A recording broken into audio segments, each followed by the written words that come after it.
I really didn't want to make this video. I did not think I would ever have to make this video. I have re-recorded this probably 12 times, but here I am, trying again. If you don't know me or if you do, my name is Astro. I am a Space Dragon VTuber, and I have not streamed for about a month because life has gotten really, really, really bad. For context, about 9 months ago, I lost my home, I lost my family, I lost my dog. I was looking at being homeless, and I found an option for a place to stay. And that place is really not good for me. It is very traumatizing in several ways, but it is the only option that I had. And so I am here.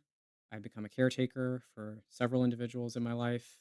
While I am severely struggling financially, things have been all over the place. Work has been very difficult. I'm dealing with legal battles. It's a lot, a lot, a lot, a lot. And I've been very overwhelmed. And the last month in particular has been incredibly difficult, full of emergencies of all kinds. And the situation that I'm about to talk about today is a good portion of the reason why things got so bad. I want to preface this video by saying I am making this because I've been made aware that individuals involved in this situation are talking about it behind closed doors in ways that are unfair and untrue. They are mischaracterizing and recharacterizing situations in ways that are very unfair to the people in this that really got hurt. And I do not think it's fair for that narrative to continue. It has already impacted some of my other friendships and potentially some relationships that I could have had with people in the VTubing space, and I'm not comfortable with things moving forward anymore. I also don't want any harm to come to these individuals. They were my closest friends, and I care about them.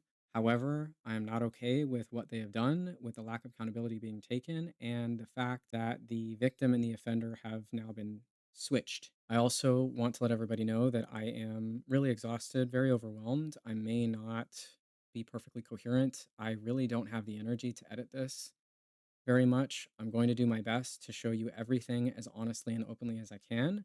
However, there are certain things that I cannot speak to. I'm not going to show people's real names or identifying information, not for anybody. I will not breach that privacy. I will also not show details of people who are in abject suffering. I do not think the internet needs to know about very deeply private personal struggles. However, I will be referencing them in ways that protect the people involved as much as I can. If I am saying anything explicitly, it's because I've gotten the okay to do so. I have the consent to say things the way that I do. I want to be very clear, and I've made this clear to the individuals involved. I do not want the specifics of my struggle in this situation shared in any way, shape, or form. I do not want my personal information shared in any way, shape, or form. Nothing about anything to do with my family. This was supposed to be a private situation. They refused to handle it privately or take accountability. And now the narrative is being twisted. Therefore, I am making a public statement so that people understand moving forward what the record is. So, without further ado, let's set the scene. This situation directly involves three individuals outside of myself. Those individuals are at Rat Rodeo or Jingles, at Hillside or Hill, and at Pinkish Bleed or Pink. All three of these people were, at the time of this situation, my closest friends. Pink is currently my best friend. We have worked through her part in this situation. We are working through it with therapists. We are okay. However, I am no longer in contact with Hill and Jingles because of some of the things that they have done. I did not want that to be the outcome of this, but it was, and here we are. I really did not expect for these people to act in this way at all. I know that Pink didn't either. Neither one of us thought that they would ever talk this way or act this way about any of us, but they have. This is the truth, and we both agree that it needs to be shared. So this all started because I woke up on May 13th to having a really terrible day. And you've heard the context of my life. It has been a long string of really terrible days. And I will be completely honest that things are not getting better. I just got news today, as of recording, that one of my childhood dogs is going to need to be put down. I have another childhood dog that I am caring for who is dying. and a third dog that has cancer on top of everything else. So things are not good, but I'm doing my best to take care of myself. On May 13th, I woke up and I was really violently ill. I immediately started, trigger warning, throwing up as I was getting out of bed. I ran to the bathroom, tried to get anything out of my system, and nothing would come. I have not been eating very well. I've been trying to remind myself to do so. It's just difficult with the amount of stress that I'm under, but there wasn't really anything in my stomach. Therefore, nothing happened. I walked out and I needed to do some caretaking of some individuals. And I checked the clock by the time that I was done, and it was past my stream time. Now, anybody who has known me in the past 8 months knows that I have been completely off schedule. I have really, really tried to get back to my stream schedule, but seems like every single time I sit down to stream or I want to stream, something happens, technical issues, personal issues, emergencies of some kind, and I just can't.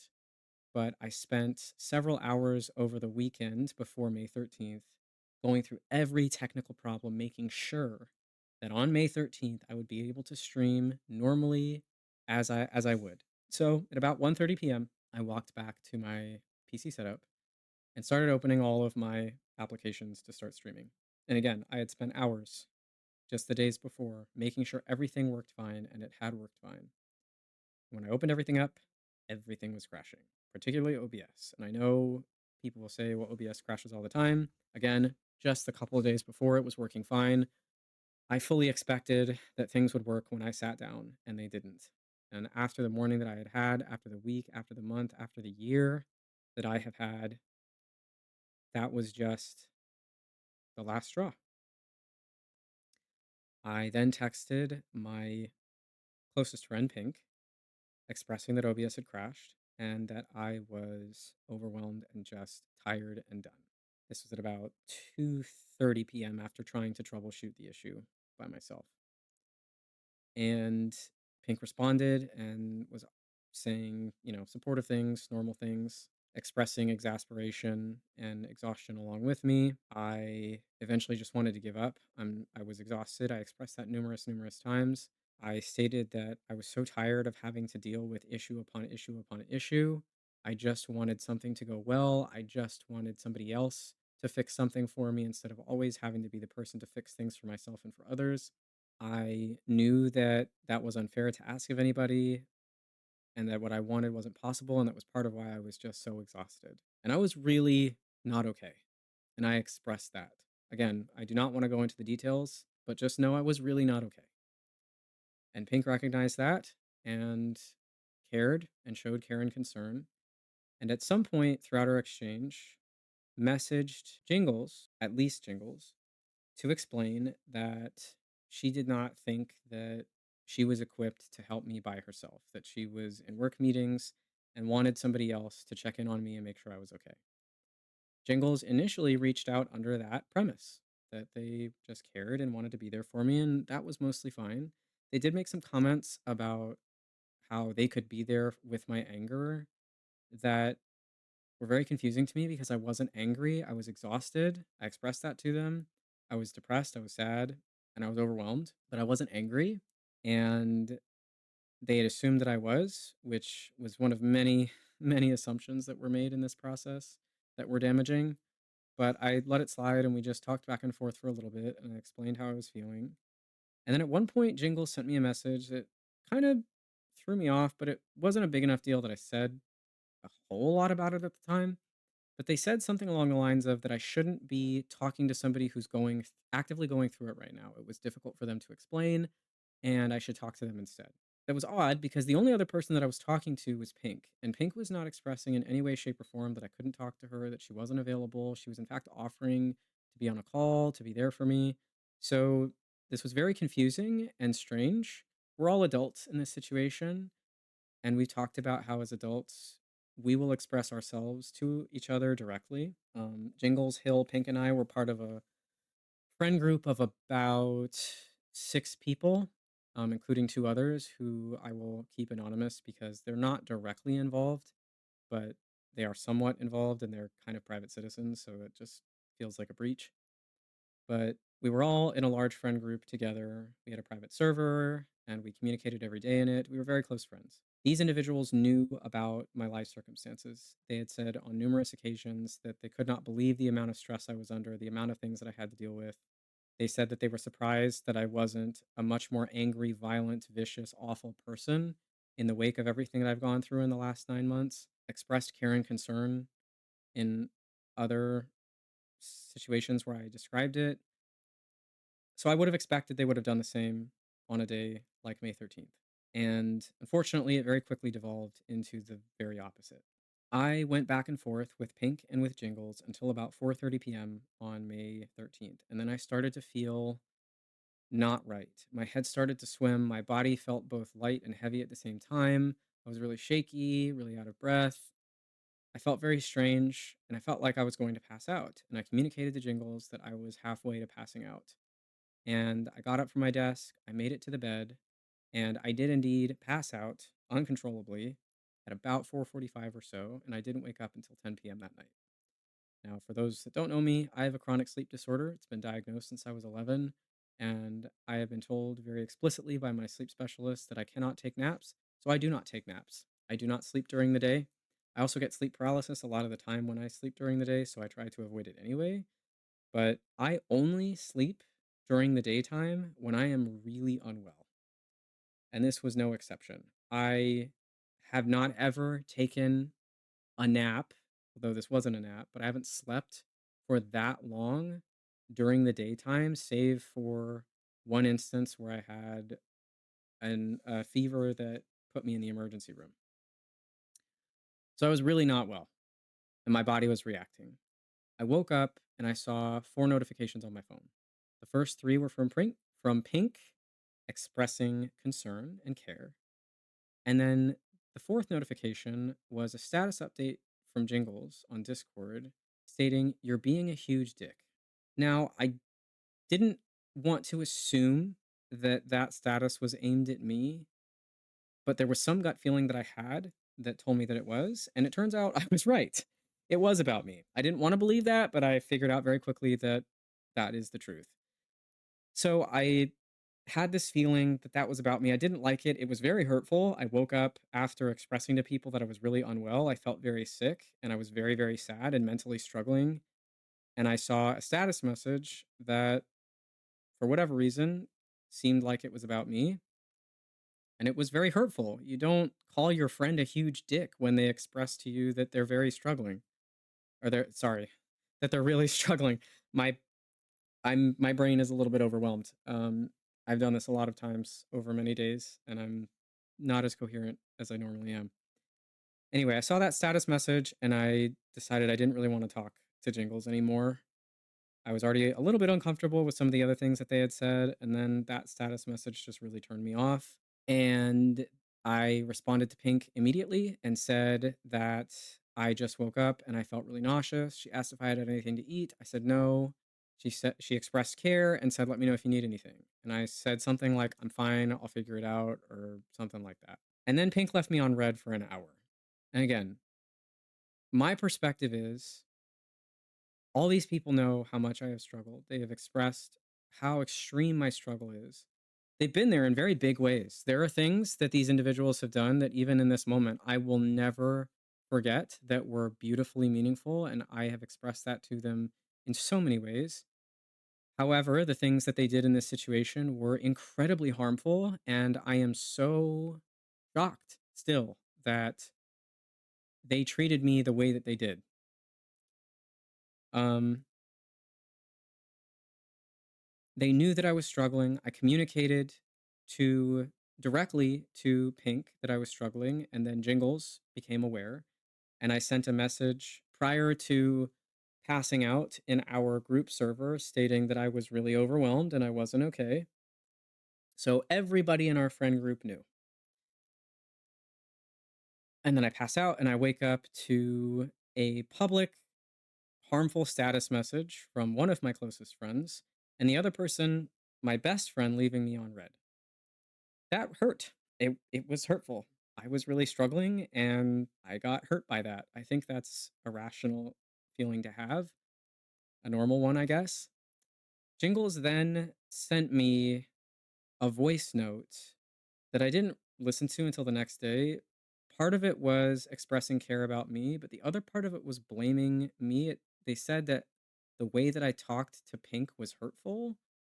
Again, Pink had said nothing to me about any of this, but I also didn't like that I was being blamed for things that I didn't understand while I was really struggling. And after Pink had left me on red for about an hour, I sent her this message that I'm going to put on screen. This message has been referenced by both Hill and Jingles as being the harmful message that caused them to react in the ways that they did, which I will explain later. I'll let you watching this decide what you think this message is, just with the context that I was somebody who was incredibly struggling. Also, that I have had two therapists review both my messages and the messages that other people had sent either about me or to me in this situation. And they not only, these therapists not only don't think that my messages were hurtful or angry or hateful, they actually think my messages were just coming from somebody who was really hurting and expressing that hurt, and that the way that I was treated by other people in this situation was, quote, cruel, inappropriate, and abusive. So I'll just let you do with that what you will. I sent Pink this message. She responded saying that some of the things that I said were hurtful and she needed time to regulate. And then I was left alone for 2 days. My closest friends, Hill, Jingles, and Pink, did not express any care or concern in any way, shape, or form. Hill did not say anything to me at all, other than one quick message in our public Discord channel. No check in, no nothing like that. When we would all check in with each other when we were struggling. There were numerous times when we had a group chat where we would, if people were really depressed and struggling to eat or struggling to get out of bed, we would show each other what food we were eating so that we could motivate each other to eat more. People would check in to make sure that people were okay and taking care of themselves. So it was very abnormal that I heard nothing from Hill. Then all the whole situation in general just felt very abnormal. All of a sudden, I went from expressing that I was really struggling to people blaming me and getting upset with me. Two of our other mutual friends were checking in with me behind the scenes, and one of them, when I expressed some very briefly why I was frustrated, they actually agreed with me and said that they would feel the same way if people were acting that way towards me, but um, not a huge deal. But the only person directly involved in this, who was communicating with me was Jingles. And Jingles was painting blame very directly. They said that I treated Pink like an emotional punching bag, that they were very disappointed in how I treated, quote, all of them the day before, and that they retaliated how they saw fit. Now, I'll show the exchange between Jingles and I, but again, this all started because I went to my closest friend and I expressed that I was really struggling and sad and overwhelmed. And after about 2 hours of talking to people about the fact that I was struggling and overwhelmed, I pass out and I wake up to this, and I am completely confused. I don't know what's going on. All I know now is that not only are people talking about me without my knowledge while I am struggling, but they're not expressing just care and concern anymore. Some of the things that they're saying are negative. I don't know what they are, but they're negative. The huge dick status, the blaming me for hurting people, Pink saying my messages were hurtful, all of that. All of it indicated, okay, I'm being talked about negatively while I am really struggling. And that was very hurtful. And Jingles painting blame and all of these different things during this time was also very hurtful. I also expressed to them that I don't like that I'm speaking through them to Pink. I want Pink to speak to me directly. That becomes a very important part of this whole debacle, is that Jingles basically spoke for Pink when it was inappropriate to do so. And we basically ended that exchange with Jingles saying they're going to hop out of the middle of Pink and I. And I said, yeah, I think you should. And they responded with an emoji. They have not responded to that DM since. Pink and I were going back and forth as I was getting more messages from Jingles about all these things that I was being accused of. I was very firmly expressing to Pink that we needed to talk and clear this up because I really didn't like the things that were being said. I'll try to show screenshots if I can. And we sat down to talk. Pink and I had a very long, very difficult conversation. And we realized that we had been misled and a little bit misinformed, more than a little bit. Pink explained to me that not only did she never give Jingles the go ahead to communicate on her behalf, the things that Jingles accused me of or said to me were not things that Pink had said. Those were things that Jingles came up with. Now, Jingles at one point did admit that they did this of their own volition. However, I did not know that in the very beginning. I thought that, if you remember, I thought that Pink had given Jingles the go ahead to start communicating with me about this because of concern.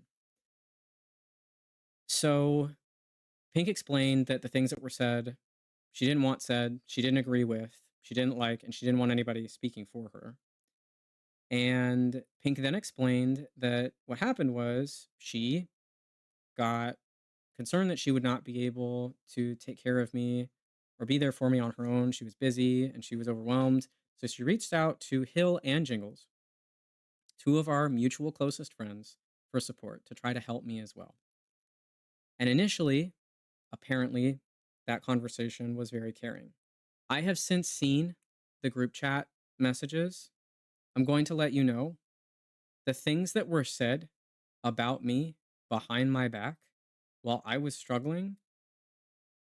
I I really cannot grasp. I am so shocked. I was so shocked. I am hurt. I was hurt. I cannot believe how Hill and Jingles have tried to defend what it is that they said in this group chat that Pink referenced. Now, Pink was at the time uncomfortable with showing me the messages because she said they were very hurtful and she didn't want my feelings to be hurt. And I respected that. And I said, okay, so then you can speak to the messages how you see fit. But we both agreed that we needed to talk with Hill and Jingles. And so we sent some messages in a group chat. And now I'm going to reference the group chat messages. So on the 16th of May, I sent a message to Hill, Jingles, and Pink and talked about how Pink and I had spoke. I'll put up screenshots. I'll censor everything that I can that is private. Um, I explained my perspective and how I felt alone and abandoned and confused, that I was really hurting, and that I felt very deprioritized. And I said that I didn't want it to fester any further, and if Pink has anything to add, that she can. And then Pink said, after hearing me out, she understands how hurt I was and how confusing this was, and that some of the things that happened in this escalated in ways that were not helpful. They were actually hurtful. I clarified that Pink reaching out for support was not a problem to me, and I wanted my pain to feel important, but I really wanted to talk sooner rather than later. Hill responds in a way that I said that I was very disappointed with. They said that they're busy and that they're responding as things are being written. So if it gets repetitive, to forgive them or something. um, they initially expressed some kind of an apology, but it really is diluted by all the things they said after the fact. They said essentially that their empathy meters and bandwidth were drained, so they didn't reach out to me personally on that basis. Now, I can sort of understand this, but to be honest with you, this is my perspective, and I'm okay being wrong here. If my closest friend reaches out to me or that I'm aware in some way that they're really struggling, it takes about 10 seconds to send them a message saying, "Hey, I love and care for you. I'm thinking about you." It really doesn't take all that much in terms of meters. It doesn't take a lot of energy. I don't know why it expends energy to express love. I don't understand that. Um, but I'll try to accept that. And I tried to accept that at the time, that Hill just didn't have the bandwidth. They said that they didn't have anything helpful to say to me. They said that my message came off as accusatory. They said it's not fair to say that nobody reached out to you other than to put blame on you for hurting Pink. And then they said, I listened to the voice message sent to you and it was incredibly gentle and touched mostly on hoping you feel better, but mentioned that Pink feels hurt by the way you talk to her, which was true.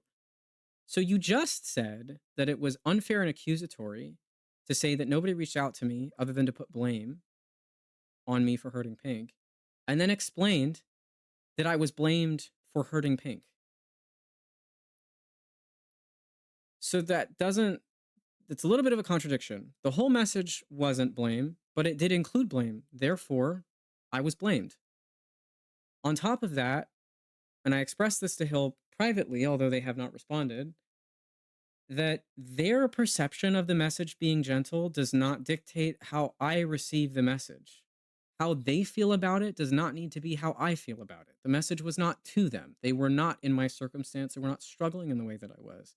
So they don't get to tell me how to feel about it either. Hill said that Pink sent examples of the messages that I was giving her. And they said, I do understand that you were clouded in your ideation. I do hope that an apology did still come from that because she was trying her absolute best to help you and you continuously pushed her efforts away. If anyone were to respond to me like that while I'm trying to help them, I would take a step back because it reads that you're trying to push them away and isolate. And maybe I'm the devil for that, or maybe I know I can't push energy into someone who won't accept it. So, whoa. Clouded in my ideation. Okay. What did that reads not well?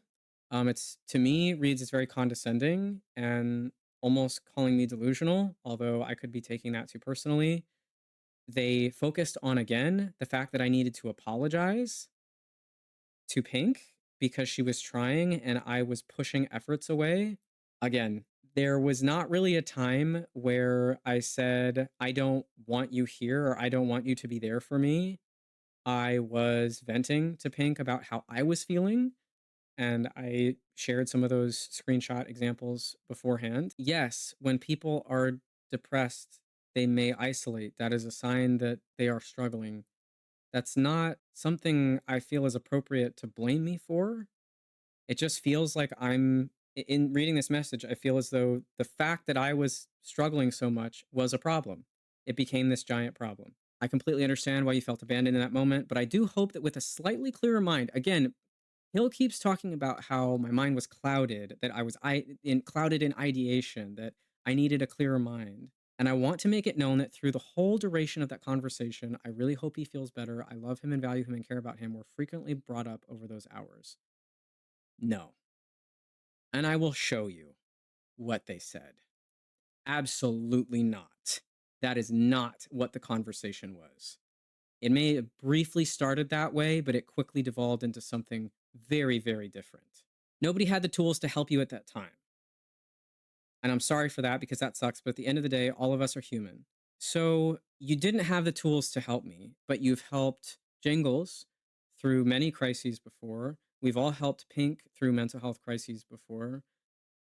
Why all of a sudden was there no tooling for me? I don't understand that. They said they didn't view the conversation as venting or friend drama at all. I viewed it as one of my friends is struggling in a way that I cannot help, and another is terrified. I do have tools for a terrified person, and I do not for the other person who is really struggling. And the terrified one directly reached out to me.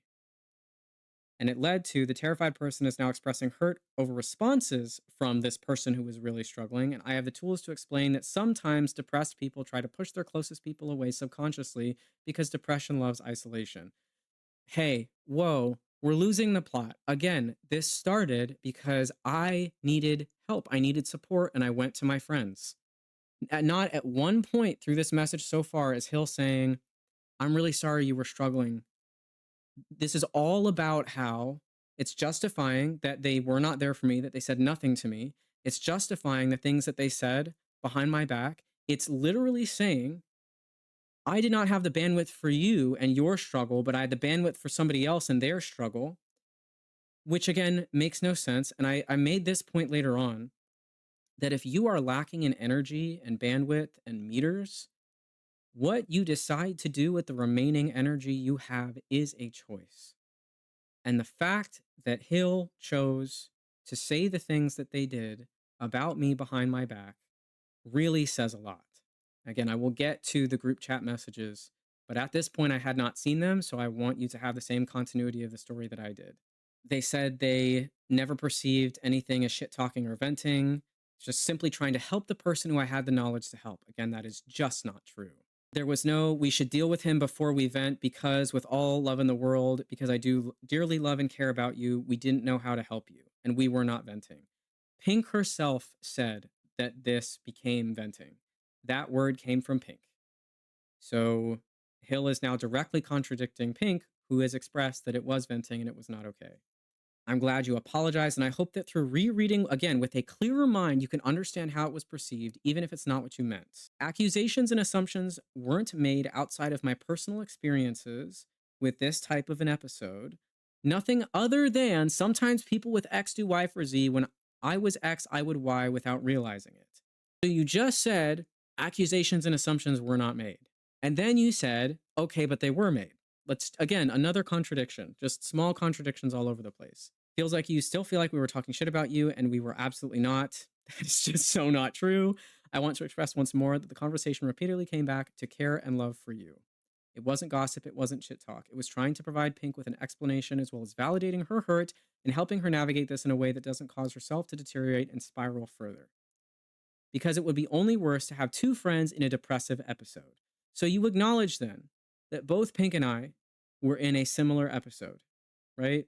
But you're saying that you only had the bandwidth to help Pink and only the tools to help Pink. We were both in the same kind of episode. You could just only help her, and the conversation was solely about helping her.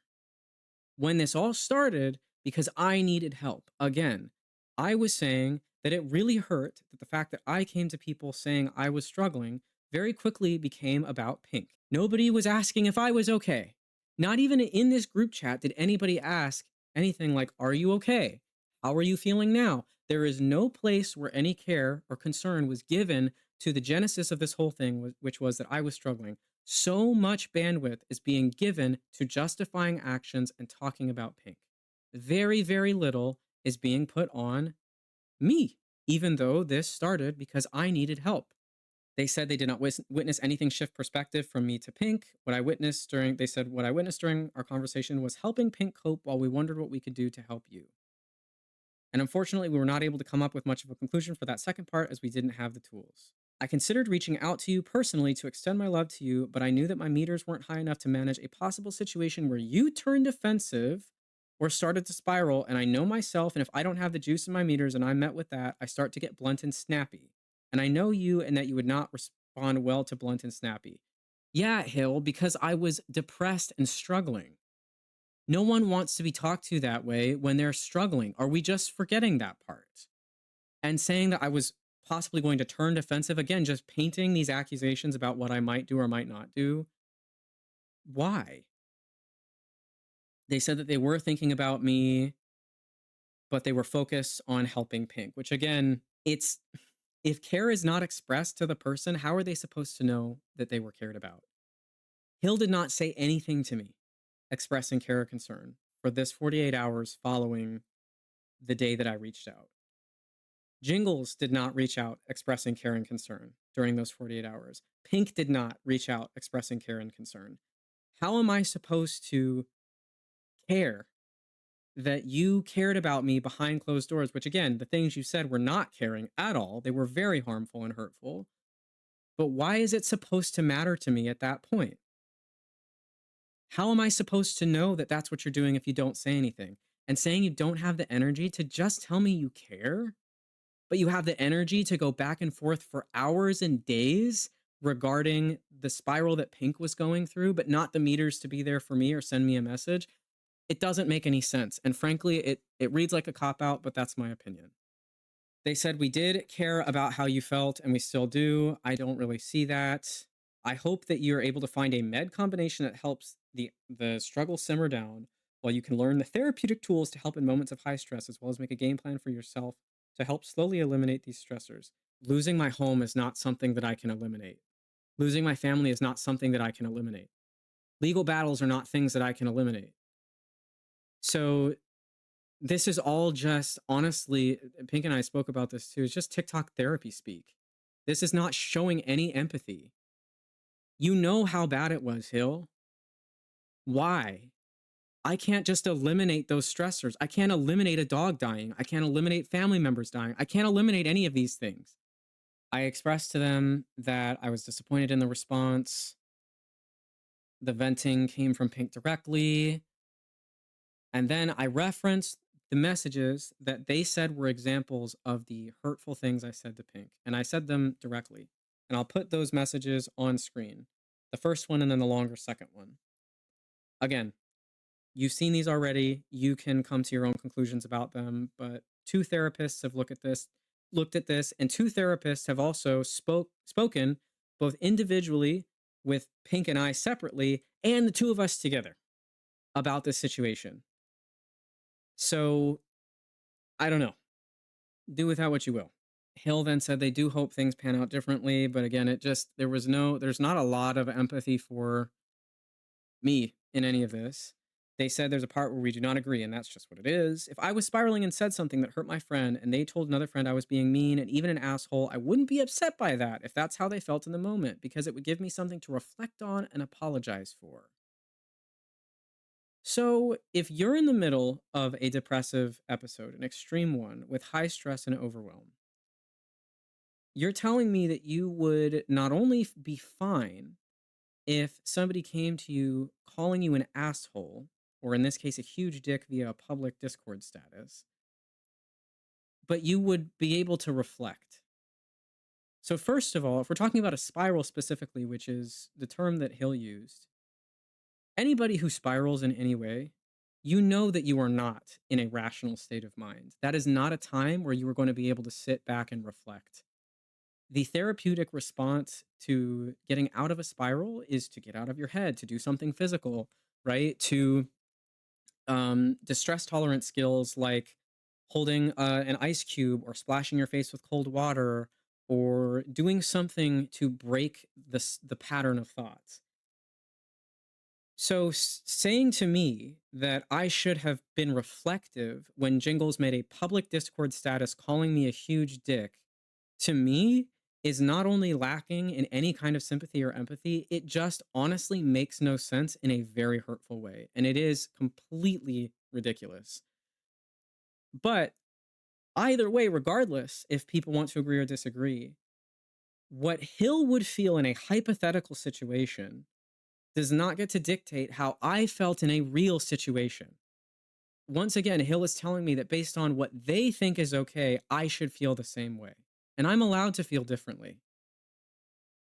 And that's allowed to be important, especially when I was the person who was struggling and reached out for help. That's supposed to be important. And once again, it is not important in this conversation. They did express some care after this point, but again, it is just muted by all the other things that they're saying. I mentioned that I was blamed for hurting multiple people here, and I truly only see that I have directly hurt Pink, and I told her I am genuinely sorry for doing that, especially when I sent messages to her later on that were based on bad information. I told her that while I didn't know any better, that had to be really hurtful and destabilizing, and I was really, really sorry for hurting her that way. And then after all of this went down, everything got worse for me, and I was left alone. Going from reaching out to my friends for help and then waking up to being called a huge dick and being accused of all these painful things, and then nobody in my close friend circle talking to me in any way, shape, or form, being left alone while I was struggling, made things worse.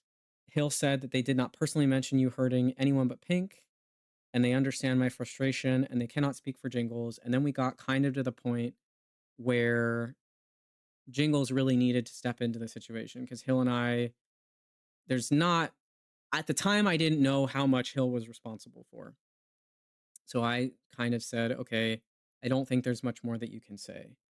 I did say, though, that I don't think I should have been made aware of the fact that people were talking about me behind my back, especially not negatively. Making those public statuses was not cool.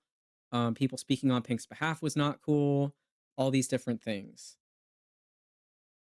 And I think that the dynamic around talking about people and sharing private information about them behind our backs needs to shift somehow, because I don't think this was healthy. Hill only admitted that the timing was poor, but I want to read this particular message, and I'll put it up on screen. They said, I feel like we're doing a lot of running in circles here. I understand that being made to wait for a response is hurtful and can cause anxiety and frustration, but also people cannot be expected to put that people cannot be expected to put down everything they have planned and going on to respond, especially if the response may not be regulated and may escalate the situation. I know how bad it sucks, but that is the way that it is. Okay, so first of all, what I said in this group chat, and I'll provide a screenshot. I said, I get people are busy, but I would ask not to be kept waiting for days on end with no response. Wherein that is saying that everybody needed to drop everything, wherein that is saying anything disrespectful about anybody's time. I said, I'm really deeply hurt by everyone here, but I love you all, and I hope we can have a call like Pink and I did where we can feel the feelings and move forward. I'm really sorry this happened. I don't think it needed to go where it did. Another example of trying to say, I care about you guys. I'm very hurt, but I care and I do want to sit and talk about it. And then Hill says, you cannot expect people to put down everything they have planned and going on to respond. That's not what I said. I said I just didn't want to be left days and days without any kind of a response. They only admitted that the timing of my being told that my messages were hurtful was poor and made the situation worse, and they apologized for that. And that they can take partial accountability for it because the three of them made the mutual decision for it to happen. Because frankly, Pink didn't want to respond to you at that moment without some kind of apology. At least that's what I had read in that moment. Okay, 2 points. First one, you can take partial accountability because the three of you made a mutual decision. But Pink has said in this group chat, has said to me, and has said to you that Pink did not want anybody speaking to me on her behalf, that she did not want me to be held, quote unquote, held accountable while I was suffering. You went ahead and did that. So the only mutual decision that could have happened was between Hill and Jingles. Pink did not, and I saw the messages, Pink did not give them consent before the messages were sent. The messages were sent, and then they came back and said, I sent this, what do you think? That is not consent. And that does make me uncomfortable, and it made Pink uncomfortable as well. Then the second point, Pink didn't want to respond to you at that moment without some kind of apology. At least that's what I had read in the moment. No. The first part is a statement about what Pink wanted. The second one is saying, actually, that's what I think Pink wanted. That's what I assume Pink wanted. So again, we are making assumptions based about Pink and what Pink wants without Pink's participation. You're doing things and saying things on Pink's behalf that Pink is directly contradicting, and you're just not listening.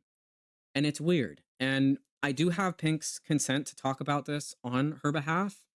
I am hopeful that she will provide her 2 cents in this video as well, because she has plenty of thoughts. But if not, I do have consent to say these things. She knows what I'm saying. She's aware, and I have the go ahead. They said as well, I do want to make it clear that we didn't call you a dick for being in a crisis. It was because of the wording of your messages. Okay. So first it was, I was being a dick and an asshole and all these things in all of the things that I was saying. And they saw several examples. And then it became, they really only saw 2 examples. And well, then it wasn't actually how I was behaving. It was just the wording. It was the tone and wording of my messages, which to me is tone policing. Once again, I was talking to Pink in abject struggle. I was not in a perfect state of mind where I can be held to the perfect standard of communicating kindly and rationally and calmly. I was not calm. I don't think I was unkind. I don't think I was totally irrational, though I was at points.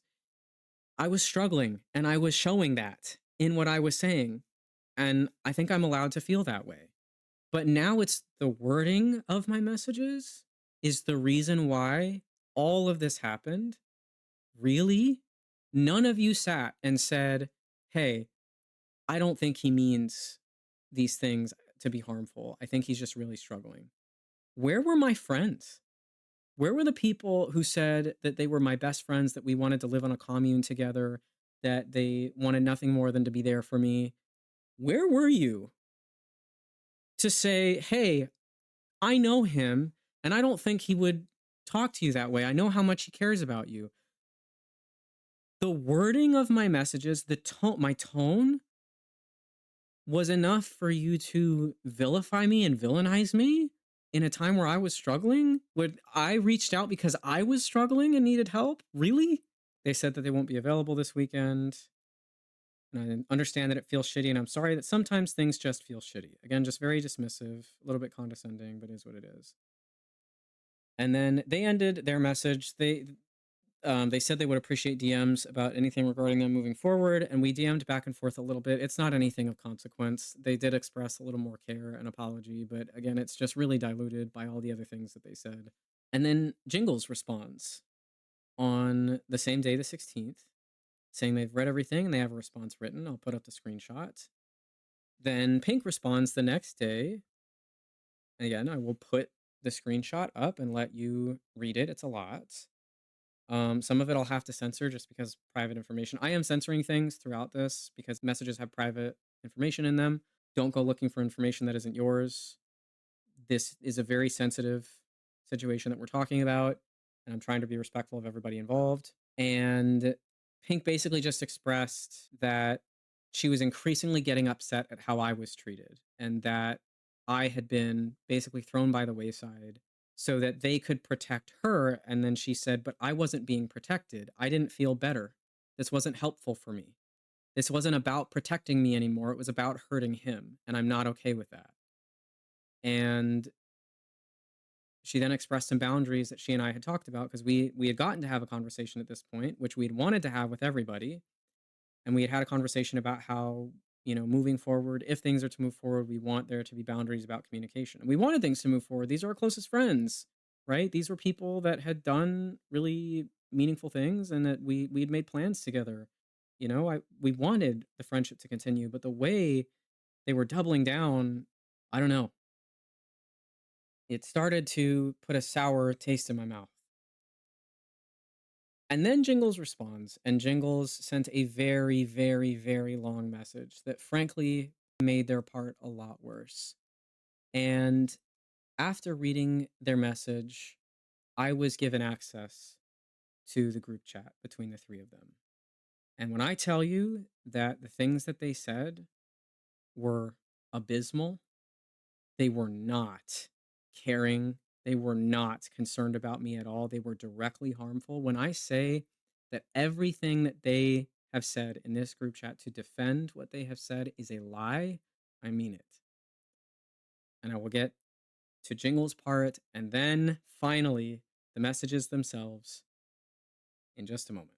I had to take a slight break. So let's get to Jingle's message.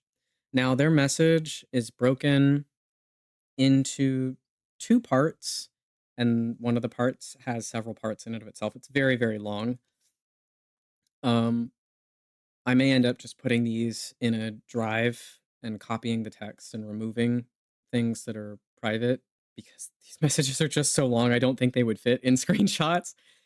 But they had a message drafted. They said they finished the message, but they were going to edit it on the 16th. But then the 17th came and they read Pink's response and they included a message that was written on the 17th. Here is that message. This is the first message that they sent on the 17th, basically saying they had to completely rewrite parts of their message, saying that we placed all the blame on them without even acknowledging that I had a statement partially completed, but you said that it was completed. You just need to edit it. And either way, why do we need to wait? I don't know. We didn't place all the blame on Jingles. Neither Hill nor I were in the phone call where you two made decisions for us about how the relationship dynamic is going to change, and then expecting us to have statements prepared is incredibly surprising. So again, we asked several times for a call, and you both said you were too busy. I don't know why Hill was busy, but Jingles was busy because they had a YouTube video premiere, they had gaming sessions, they were visiting a family member, and I think their family was having them do some chores or something. And they speak to that later on. Which, first of all, I don't know, dude. These are your closest friends, and they're expressing that they're very hurt and they were really struggling. I think this is more important than some gaming sessions. Um, Streaming is work. I would accept that, although they didn't stream. Visiting family is visiting family. That's important. I wouldn't expect that to be rescheduled unless this was a very emergent situation. But even then, I wouldn't expect anything. But gaming sessions, okay. I don't know. Maybe we can have a different perspective. But We did not make decisions about how the relationship dynamic between everyone was going to change. We discussed boundaries. And the fact that Jingles responded this way to Pink and I talking about the boundaries that we wanted for ourselves and for everybody, I think is very telling. Um, Pink and I had a discussion where we were actually initially at odds as to this whole idea of venting to mutual friends about each other. I was more uncomfortable with it and I couldn't put my finger on why exactly. Pink saw it as more normal and natural, and I could see her point, and we kind of went back and forth, then talked with therapists, and then we both realized actually that this is really unsafe and very damaging, and we came to that conclusion together. They said they honestly expected better of us. Feels like you don't want this friendship to continue. Again, there is direct evidence against that in a lot of the messages that I have provided. I feel shoved out. I've given group chat ownership to insert other friend's name, left the TikTok group chat, and I intend on leaving all of the other servers, which they did. I can't believe I have to do that, but none of you seem to actually want to hear what I have to say, and that makes me not want to say anything at all. Okay, so you say you feel shoved out by people bringing you into a group chat to talk to you and saying they love you and want to resolve this, but they're hurt. And then you remove yourself. You can't have it both ways. You can't be shoved out by people and shove yourself out. Nobody removed you from anything.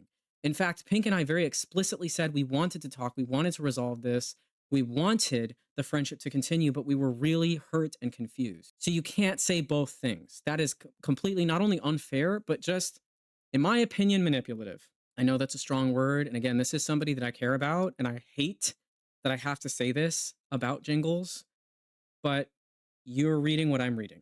I've read what Pink has to say, and I don't feel like there's much I can add. I'm hurt, Pink, that your last messages make Hill and I out to seem like we were maliciously making you dislike Astra during his time of need. We were helping the person who was vocally hurting. Again, I will show you what they said. You were not helping anybody. You were trying to get Pink to be upset at me. And we both, Pink and I both agree with that now, even after talking with therapists.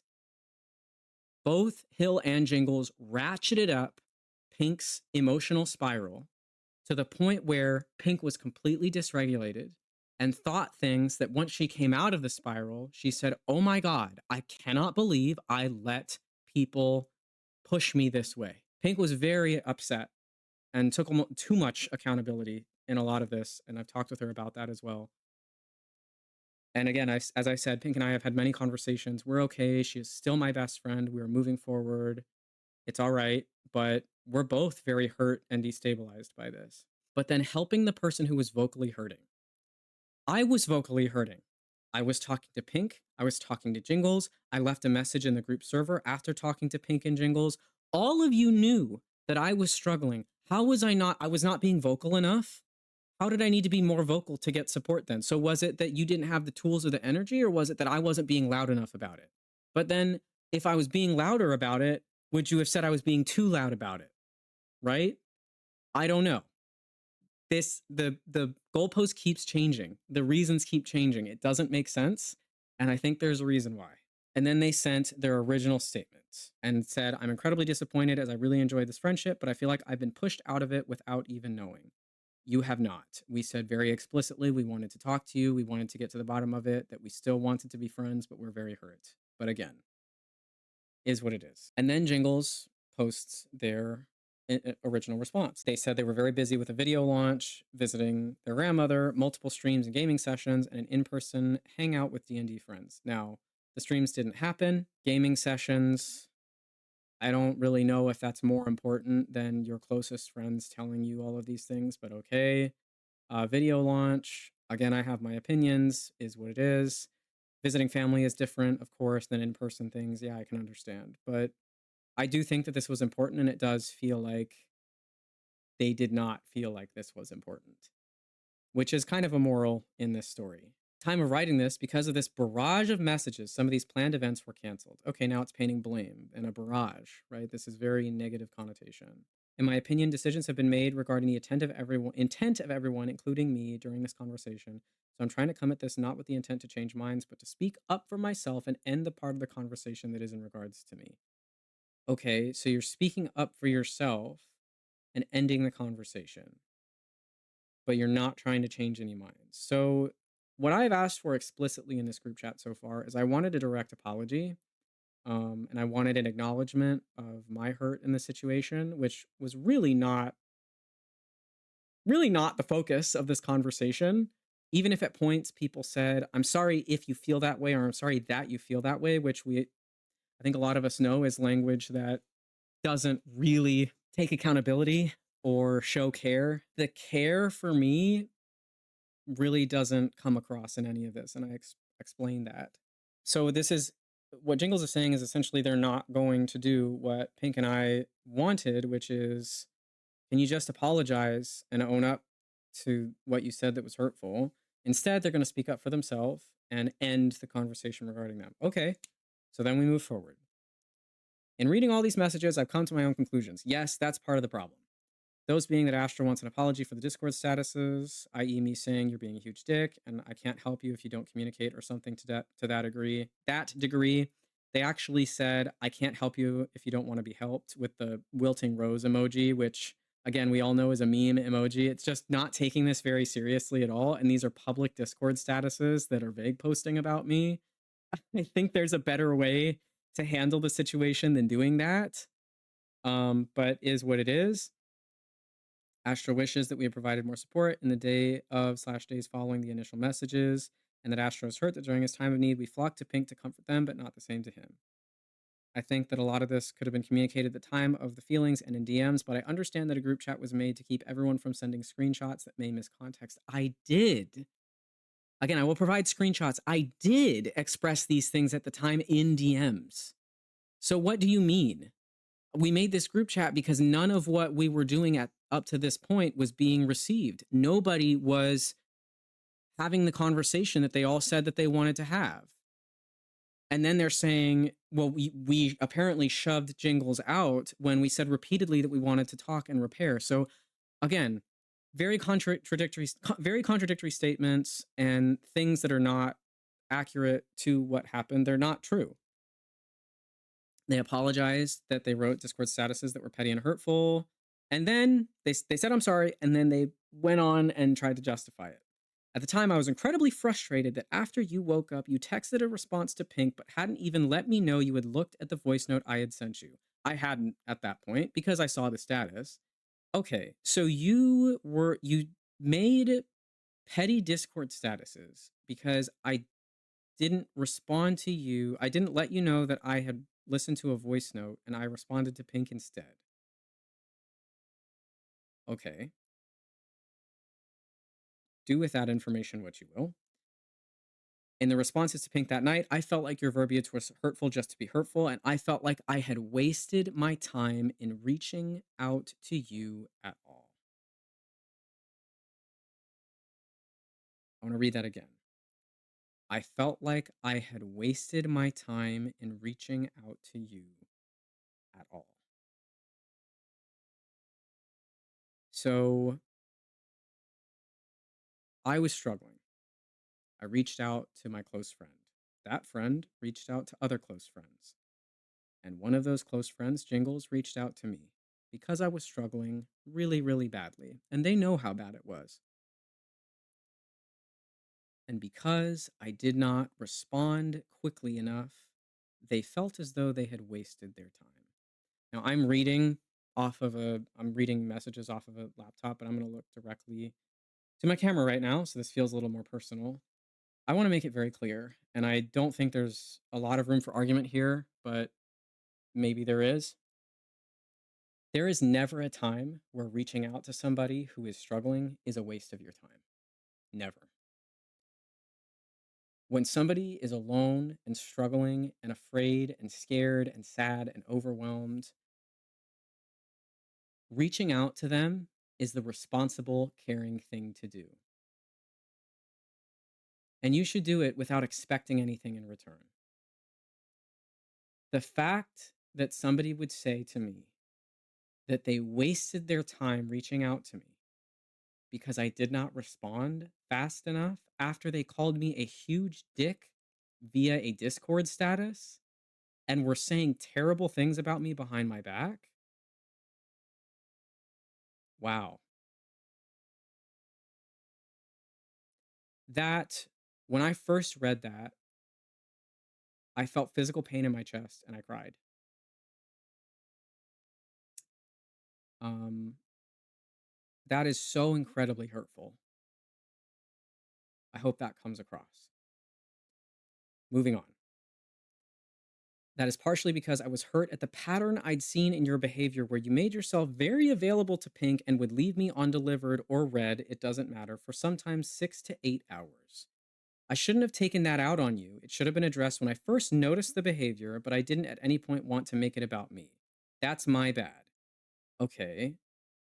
So part of why you felt as though you'd wasted your time is because there was this pattern in my behavior where I made myself very available to Pink. So first of all, in one of Jingle's messages, they acknowledge that I am closer to Pink than I am to them, which is just fact. Jingles is closer to Hill. Hill is closer to one of our other friends. It is what it is. Pink is my best friend. We talk every single day. We get on calls basically every single day. This is somebody who's come to physically visit me, I have gone to visit, who's coming to visit me again, right? She's my best friend. Yes, I'm going to talk with her more. I don't understand how that's a problem. Number one, why are we tracking how long it takes me to respond? Why am I indebted to respond to people on a certain time frame, especially when I'm struggling and overwhelmed? I have a job. I'm a caretaker. I'm a housekeeper. Why are you expecting me to respond to you on a schedule? That's never been communicated to me, first of all. We would talk about how that was unhealthy for people, even in relationships, which Jingles and I are very obviously not in a relationship. They are a taken person. But even in relationships, it's not healthy to have a dynamic where you expect a response within a certain time frame. You never know what the other person is doing. This was just such a petty thing for me. And to make that the reason why you felt you had wasted your time reaching out to somebody you said was one of your closest friends when they were having a mental health crisis. Okay. Um, okay. Moving on. On the day that you took a nap, I didn't take a nap. I said I passed out. Again, screenshot here. You gave me permission to send a voice note and let me know you'd be resting and likely wouldn't respond right away. I didn't say that. Again, screenshot. Sent you a 7-minute voice note doing my best to both be rational and emotional in my message. You were important to us. It would be devastating if anything had happened to you. They said they had never supported somebody through what I was going through in years. Again, just not true. I've watched all of these people support each other. Not everybody in this group has gone through what I went through or what Pink was going through, but several people have, and you absolutely have supported them through that. So I don't know where that's coming from. Um, and we've only been very close friends for the past 6 months or so. So this is recent. After I sent that message, I was left undelivered/read from 4:33 p.m. when I sent it to 11:58 a.m. the next day. Yes, partially because I passed out and I woke up at 10 p.m. and you called me a dick publicly. So, and then in that voice note, you blamed me for hurting Pink, which, again, not the time when somebody's in a crisis, but okay. I'd heard from Pink that you were awake and responsive, but I had not gotten my own response. Excluding the last time we spoke, I was made to wait a minimum of 6 hours between responses, and so I felt like my time was not considered valuable, and I took that out on you via the Discord status.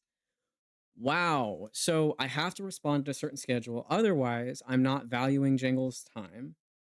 And then they took it out on me via Discord status. This is really strange and controlling to me, but I will continue.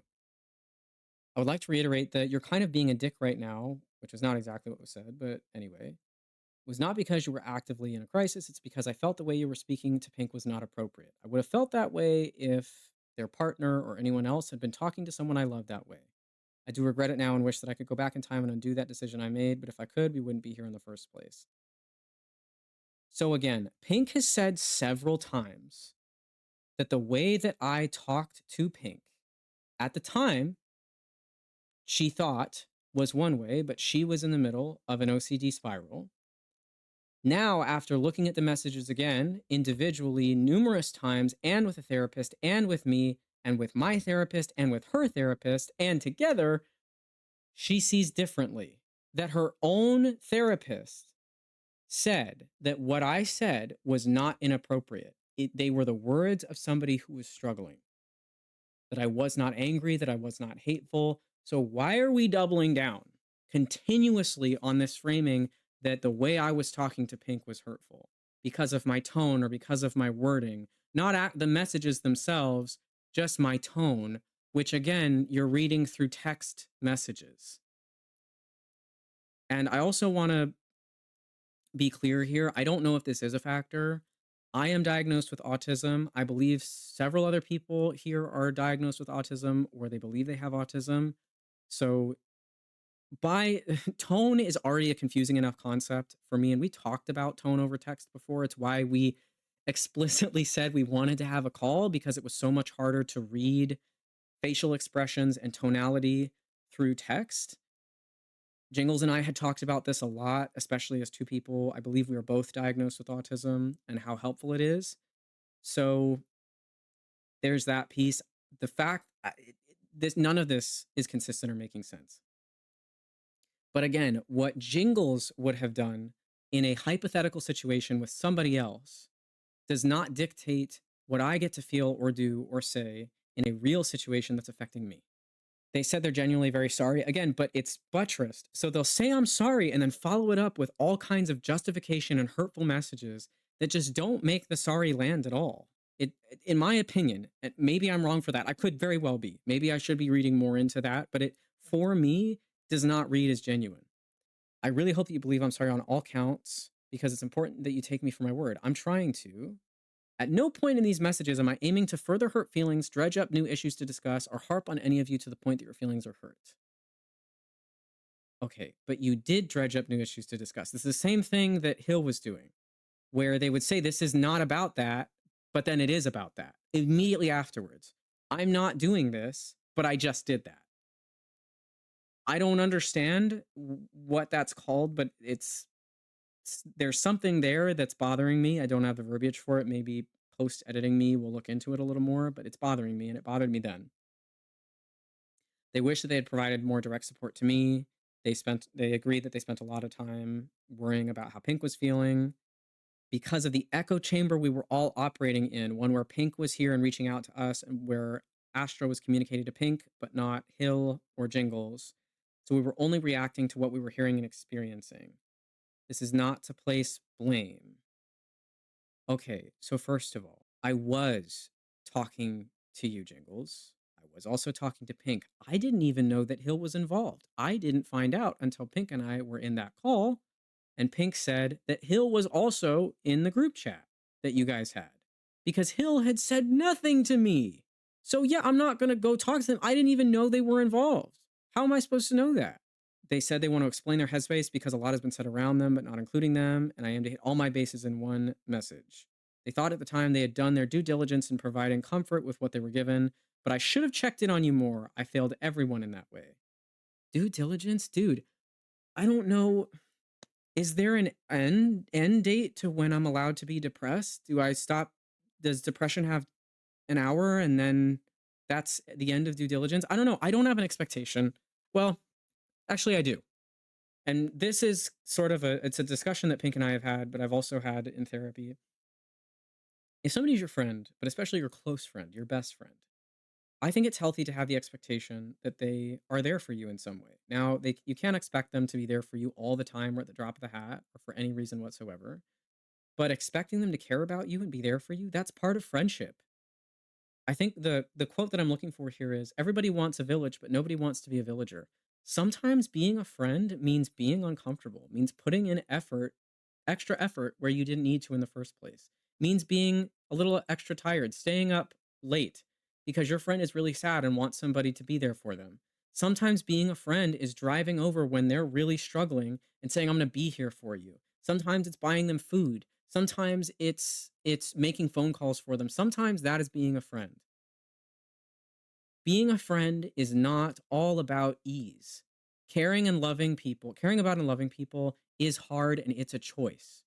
When you care about and love people, you choose them even and especially when it's hard. That's what it means to truly love others. At least that's my perspective. So yeah, I did expect more than just an hour of support and then status is calling me a huge dick. Again, they're talking about, oh, I should have given you more support. But then the framing is, I did my due diligence. So you did your due diligence for about an hour. And then after that, it's free reign. You can do whatever you want. Call me a huge dick, say terrible things behind my back, and that's it. Done. Right? No, no, that's not what you do to your friends in any circumstance. I'm also going to say this too. And people, we can all disagree. I am also somebody that doesn't swear very much. So this is also my perspective. I'm saying the swear words that have been said in this conversation in this context, but I don't naturally swear very much. I don't think it's nice to call your friends dicks and assholes. I don't think that's a crazy thing to say. I don't think that you should be doing that. I don't know. I don't think I'm allowed to be hurt by that in any context, let alone one where I was in a crisis. In any situation, I am freely allowed to say, hey, boundary, I don't want you calling me a dick or an asshole. So the context just makes it worse. Anyway, point being, the due diligence comment and then saying all these awful, nasty things. No, you didn't show care. You showed a lot of the opposite. And I will show you, we'll get to the messages. I swear, everybody, it's important. Please stick around to see to see those things. Then they apologize for providing more comfort to Pink than to me. Now, I don't necessarily care about one person getting more comfort than the other. It's not a competition. It's just that I got none for a period of time. And not only did I get none, I got blamed. I got blasted publicly, privately, even by my closest friends. Okay, it's not a competition, but I did expect a lot more. They said that they did what they could manage, which was comforting the person reaching out to them for comfort. I cannot read minds, and I already have a hard time reaching out because other circumstances.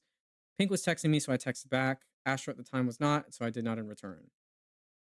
But okay, so now you're saying you're comforting the person reaching out to you for comfort, but I was talking to you, reaching out for comfort, and then I told you that I was halfway to passing out. And then not only did you stop giving any comfort, you're saying that, well, because I stopped texting you, you stopped comforting me. Okay, I guess you could have still checked in. But even if you said nothing in response, then your response to that after the fact is to be hateful publicly. Okay, sure. From here, I'd like to address the other points made more directly. As of writing 516, I feel like I've been made the villain when I have already expressed my want to no longer be involved. My apologies have been expressed, and I hate feeling like the friendship dynamic has changed or ended without my input at all. So you say, because they did say they wanted to get out of the middle of Pink and I. That's true. However, you cannot step out of a situation where you caused harm. And I reiterated that. You can't decide you no longer want to be involved when the victim is calling you out for hurt that you caused them. You don't get to just walk away and expect people to respect that no matter what. I expect you, as my friend and as an adult, to take responsibility for the harm that you caused, to apologize. Right? So stepping out of the middle of Pink and I, absolutely, we agreed on that. But stepping out of the situation that you were directly involved in where you caused harm, no, you don't get to do that. And then the friendship dynamic changed changed or ended without your input. Again, yes, it changed because harm was caused, but we wanted to talk to resolve it. It did not end. You ended it. You removed yourself from group chats, from servers, from all of it. You did that and are saying that we did that. Again, reverse victim and offender, right? Which becomes very ironic later on. I understand that Astro and Pink wanted me to have something to say right away, but I wasn't ready to express my opinions without hurting my own feelings and yours.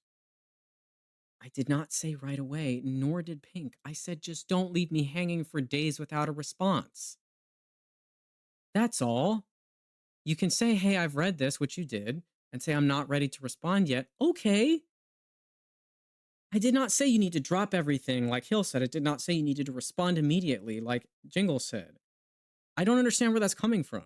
Then they talked about how they were hurt and not mad. Then they said they were incredibly triggered by the order of events that followed my last DM with Astro. I communicated to Astro that I was no longer going to be involved in this conversation, but I didn't give any reasoning. I expressed private thing and thought it was genuinely understood and heard. So now they're trying to say that I triggered them by continuing to bring them into the conversation because they said they no longer wanted to be involved. So which one is it? Which one is it? Did you want to have a call, not want to have a call, resolve it, not want to resolve it, talk about it, not talk about it? And did you want to be in it doesn't make sense, first of all, but second of all, getting out of the middle of the situation with Pink and I is not the same thing as getting out of this entire situation. You were involved, you caused harm, and now you are saying that I am triggering you by continuing to talk to you about it and saying that you caused harm. The person that you hurt very directly came to you and said, I love you, I want to be friends with you, please get out of the middle of Pink and I. But you hurt me, and you're saying it triggered me that after I said I didn't want to be involved anymore, that you continued to bring me in. But then said we kicked you out. And the victim says hurt is caused, and then you make yourself the victim. Okay. All right. Sure. If you feel that nothing you said to me during any of our messages the past few days was hurtful, there's nothing that I can do to change your outlook. I do not intend to waste my time sticking up for myself over specific verbiage. What was said to me did hurt my feelings. I read your message to me that I never should have said anything for Pink in the first place, and the way that was communicated to me hurt my feelings. Okay, I've already provided screenshots. I will provide that exact message. Again, look at it, read it, do with that what you will. I do not think that the way I expressed it was mean or angry or hurtful. They're allowed to be hurt. They're allowed to have hurt feelings, but that does not mean that what I said was bad or hurtful. Does not mean the content was bad. You're allowed to be hurt, and that does not have to be my fault. That can be your own trauma or something in the background, right? That's something I'm working through in therapy myself, is how much of my reactions to things are genuinely reactions to the situation or reactions to things that happened to me a long time ago, my own trauma. They said, I'm strictly saying that my feelings were hurt by you. I didn't make that anyone else's business. I barely said anything to my own partner and parents about what was said to me. When I reread those messages, they sting less than the messages sent today have stung, which is why I did not immediately respond. I do not think you can compare how all these other people that are friends of ours would react to how I will/did react. And I'm hurt that my feelings have been negated out the gate without my input in the situation. Okay, so first of all, I don't know why you needed to bring up that you didn't tell anybody. Like, that's noble. It doesn't really mean a whole lot to me at all. You can talk to people that you care about the situation. I don't know what that means, honestly. And don't I don't know why it's being brought up. And they said you can't compare how anybody else would react to how they react. True. So why is it happening for me? Why are Hill and you saying that because you would act one way in a hypothetical circumstance that I should have acted that way? Right? That, again, hypocritical double standard. And then I'm hurt that my feelings have been negated out the gate without my input on the situation. You can't negate something that is not there. Negation means you are going against something or you're taking something away. You hadn't said anything. Nobody was negating your feelings. You just hadn't said anything. And we were saying the things that you had done that were hurtful. But most of the conversation that we had actually didn't even say Jingles' name. We mentioned the things that were done and that they did that were hurtful, but we focused primarily on how we felt, on what we wanted, and on moving forward and on love or what have you. When I was talking with Hill, it was primarily focused on Hill and I. I mentioned some of what Jingles did, and that was that. So I don't understand negating your feelings. Again, just accusing people of things that make no sense. When people are coming to you saying you caused harm and you're making those other people to be the villain and saying that you're being made to be the villain when we're saying we loved you and wanted to work it out. I don't know. You also, in my opinion, cannot nor should you compare the way that people experience or communicate or seek comfort when going through private details about struggle. Yes. So why are you guys doing it? I'll provide screenshots. Again, why are you doing it? You're telling me I can't and getting angry with me for that, and you're hurt by that, which I'm not I haven't done. But then you're telling me, okay. When my last message to them was sent, they said, I reacted to make sure you knew I had read what you had to say, but was standing firm in my decision that I wasn't going to be involved anymore. The fact that this group chat was made feels like a direct opposite of what I wanted and asked for. When I said I was not ready for this conversation, it happened at and around me with the expectation that I would stop everything to answer, and I genuinely did not and do not still have the time to be having these conversations to this degree. Okay, again, still, just because you asked to get out of the middle of Pink and I does not mean you can remove yourself from a situation that you are directly involved in where you caused harm. You're basically saying, yeah, I get that I did bad things. I don't want to talk about it anymore. Bye. No, that's not how that works. That's not fair to me. It's not fair to Pink. It's not fair to anybody. If I'm being asked to be held accountable while I'm going through a crisis, while I'm in a crisis, why can't I ask other people to be held accountable? I'm just supposed to accept, okay, Jingles just doesn't want to talk about it anymore, even though they hurt me very deeply. I just need to forget about it. No, I'm not going to do that. That's not fair. It's not right. You caused harm. You are involved. You are going to talk about it. And if you don't want to problem solve it with me, that's fine. You can say, I don't want to have a friendship with you anymore. I'm not going to talk about it. Okay, but you said you did want to have a friendship with me. If you wanted to, it needed to be talked about. And we had talked about having a call and communicating. So none of this makes sense. And then it happened with the expectation that they would stop everything to answer. No. Again, where is that coming from? The only thing that I said was, I just don't want to be left for days without any kind of a response. And that has been twisted into, I'm expecting everyone to drop everything and immediately have something to say. I didn't say that. I did not say that. Nor did I mean that. They said I agree the communication dynamic during times of distress/venting needs to change/already has changed. I know that for me, this entire situation will likely not leave my mind whenever I interact with any of you. My initial reaction during times of peer pressure and stress is to retreat and regret. But then you inserted yourself, so I don't understand. Maybe I'll strike that part. I'm not sure.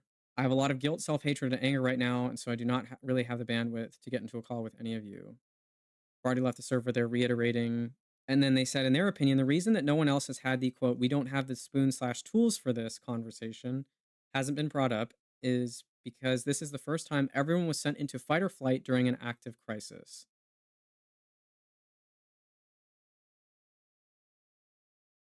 So now it's my fault that they got sent into fight or flight, which is why they had the conversation about not having spoons or tools or energy. All right. But then I need to be the one, according to Hill, to learn how to regulate my emotions and strategies and all this stuff. And Hill's talked a lot about how much therapy they've been in and how they know all these strategies and they know themselves very well. So were you thrown into fight or flight or were you not? Are you angry or are you not? I don't know. But that statement is also not fair and not logical to me. They said, I'm glad to hear that you two left your call feeling much better and hopefully reassured in how much you both care for each other. I understand that you don't want to be left waiting, but it's also really unfair to push an expected timeline on everyone like this, especially when this group chat was thrust upon us without a warning of any kind. For me, all I was sent was, and can we please have a call soon text? My response was clearly ignored. I don't remember that. I might edit this in post. They didn't say that to me. I think that may have been said to Pink. But again, where is the expected timeline? Did I say you needed to respond by a certain day at a certain time? No. I said just don't leave me hanging without a response for days on end. This is important and I am hurt. Can we please just, if I get needing to take time, can you acknowledge these messages and tell me that we can call at this time? Or if you can't call, we can do it this way, whatever. But now it's what I said was twisted in a million different ways. They said, I appreciate you sending screenshots and messages of proof of what the messages had. I've seen and heard about them already from Pink, and seeing as I already expressed that I was no longer going to be involved in the conversation that was exclusively between you two, I'm not going to read it. Okay, sure. Now they're going to turn to Pink. They said, so a part of me, I don't want to speak. Pink has given me the okay, if this is in here, to speak on her behalf. I would really rather Pink did that for herself just because people speaking on Pink's behalf was weaponized in this situation. But if I'm speaking about this, Pink has given me the go ahead and acknowledges what I'm saying and thinks it's okay. I do hope, though, Pink will also have her own points to make. Jingles said they found it incredibly hurtful that during every step of this process, I was given multiple affirmations about the content of each message that I sent to Astro, and then out of the blue last night, they were no longer good.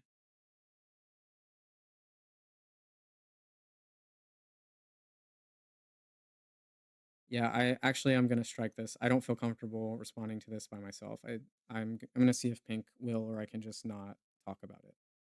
They said, I have felt since my first text with everyone 2 days ago that my involvement effed everything up. I do not want to be involved anymore. I hurt people's feelings, and I'm sure I will continue to hurt feelings. All I can do to prevent that is to keep my mouth shut. I have effed up, and that has resulted in a group chat with over 7,500 words. I checked 7,612 to be exact. To be exact, honestly impressive. Okay, why are we counting? Why this isn't Goodreads? We don't need to count the words. It's not an exam. I don't understand why that was done. Jingle, to me, honestly, keeping your mouth shut is not the thing to stop hurting feelings. It is acknowledging what you did and directly apologizing instead of all this justification and contradiction and hurtful explanation that's just painting you to be the victim of everybody else. When this started, because I was struggling, I reached out for help and everything went downhill and I was hurt in the process. And then they said, at no point in any of this did I want it to be conveyed that I viewed this friendship as over. I still love you all so much. If I didn't, I would give a half assed apology. I feel like a lot has been assumed for my silence. Waking up this morning to a flood of messages that I felt were about how awful I am, slash, I've handled this was really not great. I'm trying not to make this about me, but you just sort of did. But I also deserve a space to speak about my experience, stick up for myself where I see fit, and hopefully this can be resolved after all of this is over. I know we want to do a call, and I'm willing to be in that call, but I don't know what all I can contribute during. If I'm given the space to speak my mind in this here and now. So this was the last part, but they had said earlier, and I'm just seeing this as well, that they didn't want to have a call and they didn't want to be involved in it anymore, but then they did want to have a call to talk about it, but then they didn't want to have a call. Okay, I don't know. I don't know anymore. And they also said at one point that the group chat was thrust upon them. I'll put a screenshot. It's thrust upon them without warning. If you get a message from a group chat, you can mute the notifications. You can mute the individuals. You can walk away from the screen. Do we need to warn people when we start group chats? I just started a group chat because we all needed to talk about something that we were all involved in. Do I need to send individual messages warning everybody? But then why wouldn't I just send a group chat to do that? Why I don't understand. I don't understand. I really, really don't. Um, all right. So that is the end of Jingle's response and basically the end of any direct communication between Jingles, Hill, and I slash Pink. Um, Now we're going to get into the messages, what was actually said in the group chat, and how awful it was. Now, I'm about to share in screenshots and verbally what was said in this group chat that Hill and Jingles have characterized as a support group for Pink. That they were not shit talking, that they were not saying negative things about me, and that they continuously reiterated how much they cared about me. You're going to see that that is absolutely not the case. At the time that they sent these messages, we were, to my knowledge, very close friends. I cannot believe that people who called themselves my best friends would say these things about me. I will also say that I will not be showing much of Pink's involvement in the group chat. I have seen the messages Pink has sent. I understand them and their context. We have talked about her involvement in this group chat, and we're moving forward. She has apologized profusely for her involvement in this. So I'm not going to bring it up. I would also appreciate if there's any kind of a response from anybody to this video that those messages that she sent were not brought up, specifically because Pink was actively in a crisis herself. She was in the middle of a really bad OCD spiral, and I don't feel comfortable weaponizing an OCD spiral for some kind of gotcha evidence. We can acknowledge that Pink was not thinking in the ways that she wanted to. She herself has said that she doesn't agree with the things she said or thought in those messages. I think that that is enough. I cannot control anybody else. I really hope that that portion is not shared. It is not good. It is hurtful to me, but I also understand the context and I am working with Pink on it. And that is for us and us alone. Bear in mind, this group chat was created shortly after I reached out to Pink. The initial messages in the group chat were sharing concern. I do not want the messages in the first part of the group chat shared either because they share specifics as to my struggle that are private and personal. Just know that it was bad. And for the first few messages, the things that were said were about care for me. And it very, very, very quickly devolved. Pink started sending screenshots of the messages that I was sending to her to Hill and Jingles because she was starting to get concerned that I had feelings about her that I did not have. At first, they actually agreed with some of what I said that they then afterwards said was harmful. One of the things, the message where I said, okay, and Pink used as an example, and Jingles said, he's right. It doesn't mean anything, but we all got to do it. Basically, Pink was offering a call, and I was saying that certain things, certain platitudes, things like that, they don't mean anything, they don't help. And Jingles agreed with that and then said that I was being hurtful. Okay. And then very quickly, Pink said, there's no perfect thing that I can say is the thing. I can be there, but at a certain point, what can I even do? And Jingles immediately says, you have a work meeting, stop responding to him. Okay. So we're telling her, and she didn't stop responding, thankfully. She didn't agree with that, and she pushed back on it pretty consistently. But both Hill and Jingles were telling her to stop talking to me while I was expressing that I was in crisis.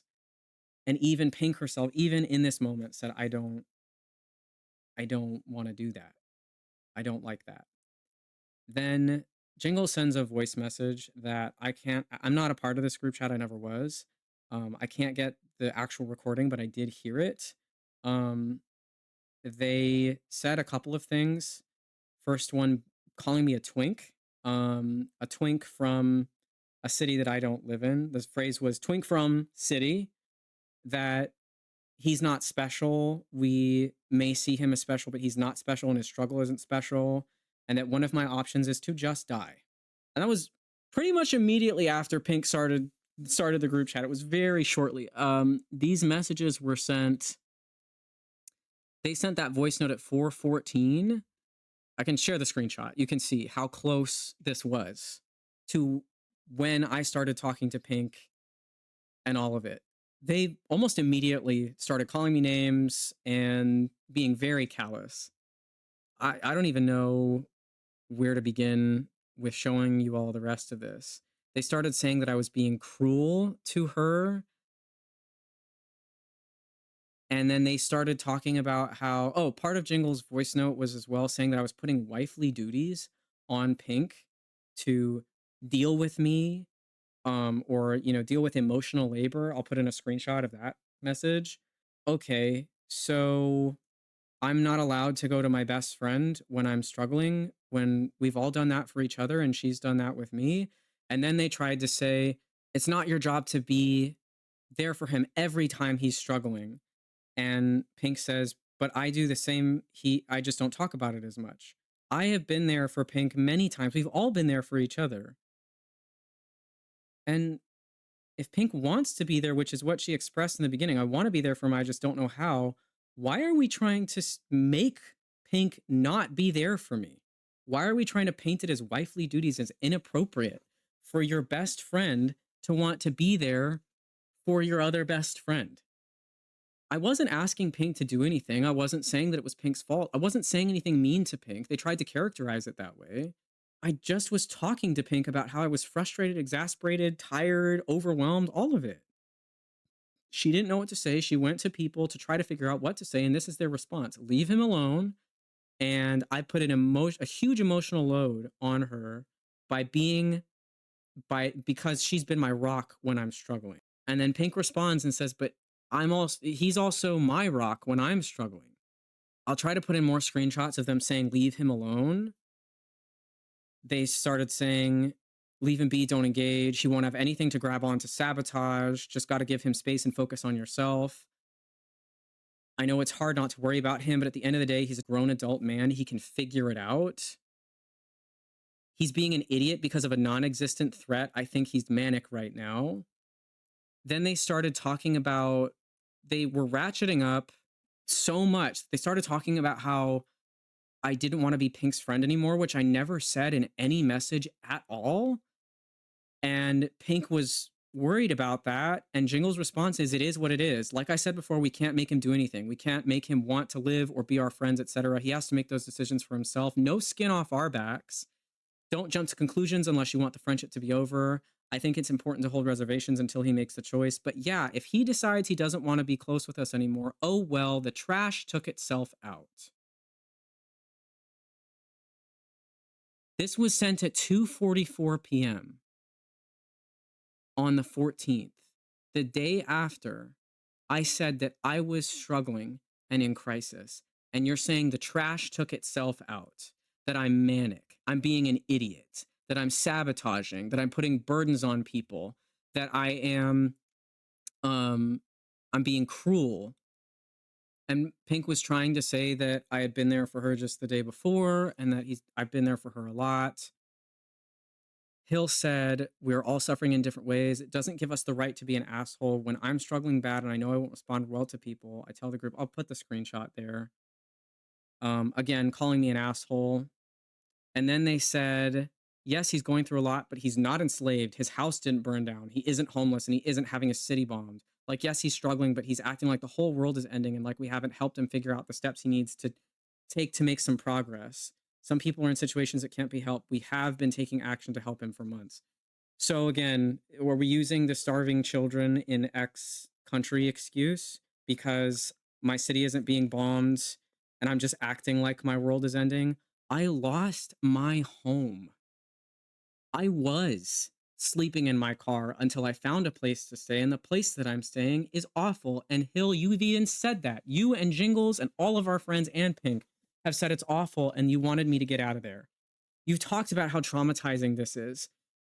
I lost my home and my family and my dog, my daily routine. I am financially struggling, legally struggling, emotionally, physically struggling, having physical symptoms. I'm dealing with so much constantly all the time. And I am just acting like the world is ending. Well, my city's not being bombed. Yes, those things are awful. I'm also allowed to feel bad.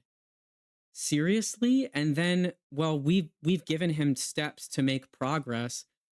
First of all, maybe when somebody comes to you expressing that they're not well is not the time to tell them you need to make progress and you've done all this work to make me make progress. Second of all, you guys were there for me in big ways and you did give me resources. But at the end of the day, I have to be the person to do all of the work, all of the footwork. Okay? And that's what I was explaining to Pink is that I am tired. I'm tired.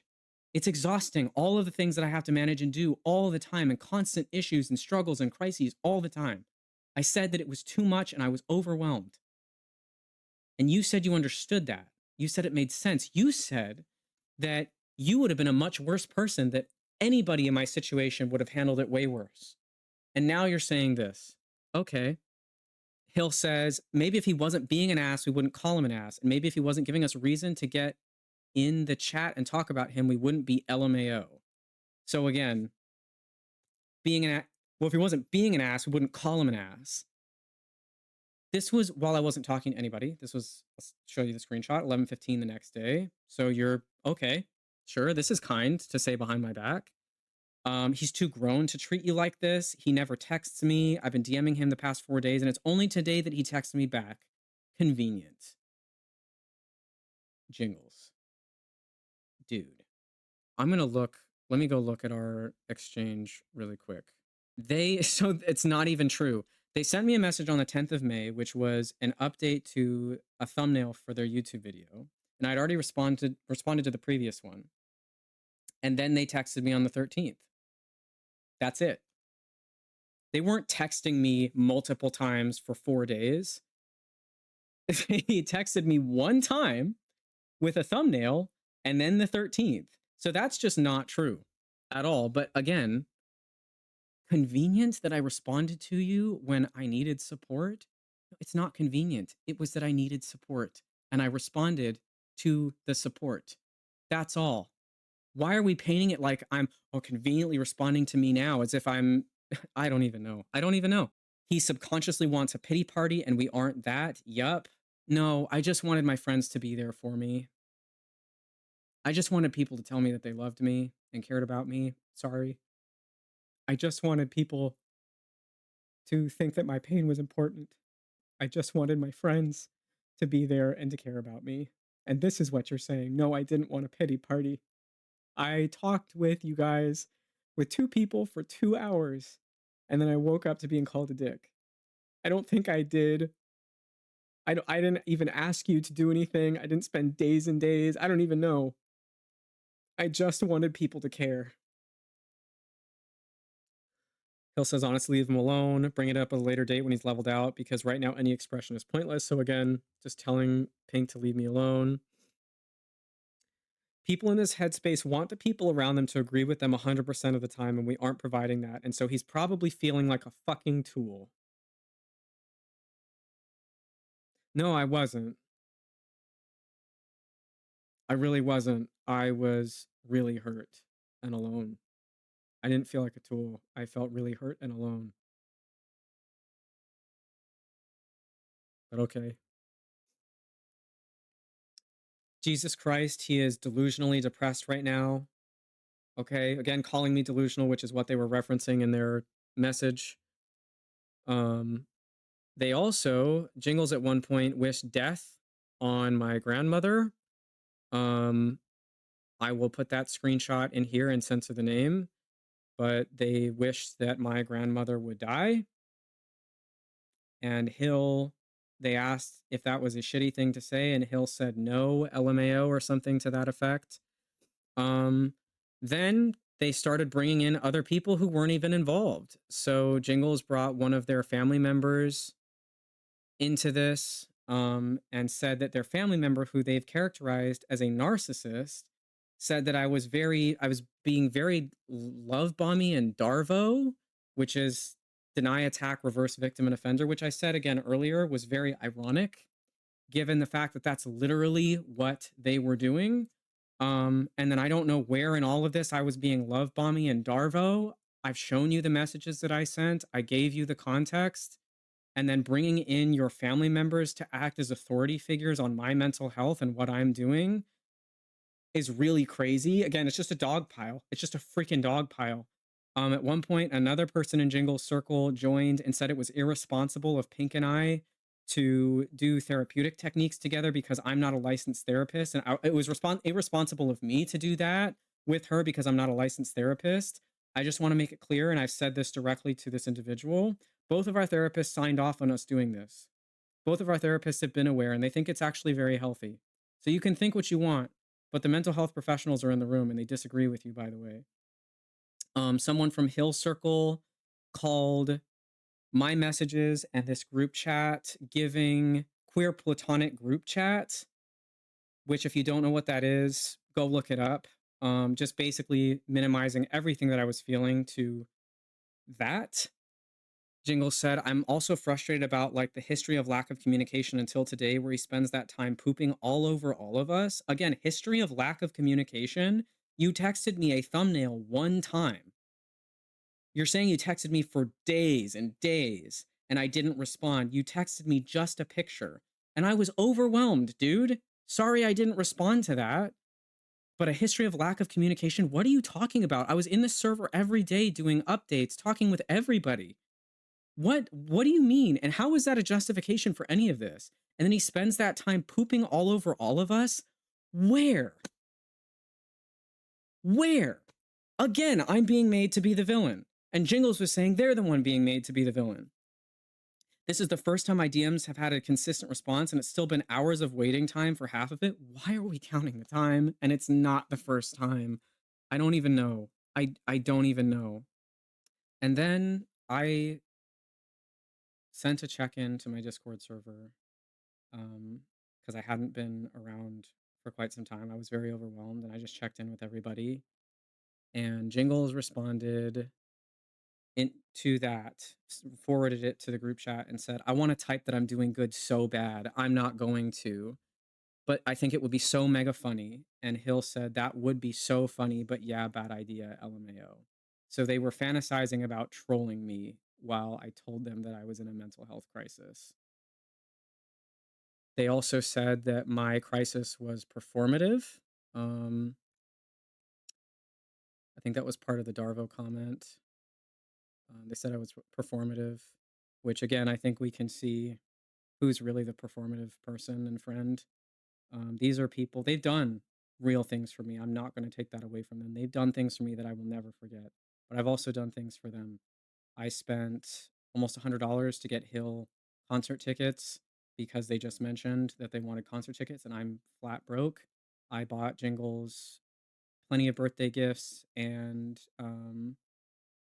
have been there for them on numerous occasions. I also, when they told me that they wanted a really particular kind of job and they were struggling to get it, I spent 3 or 4 hours drafting a plan to help them get that job and looking up job listings for them because they were just talking to me about how passionate they were about it. And I wanted to do something to help them for no particular reason. I also made their rodeo bot that's in their server, made them the overlays that they use for their follow goal, just all kinds of things. And again, they've done things for me, but it's just crazy to say that my struggle is performative, which is just so hurtful. But all of it is hurtful. The telling people to leave me alone while I'm struggling, fantasizing about trolling me, wishing my family members dead, calling me a twink, saying that I'm being an ass and a dick, love bomby, Darvo-y, a fucking tool, that my country isn't being bombed, therefore I'm not allowed to struggle this way. Talking about how awful I am at responding on all platforms.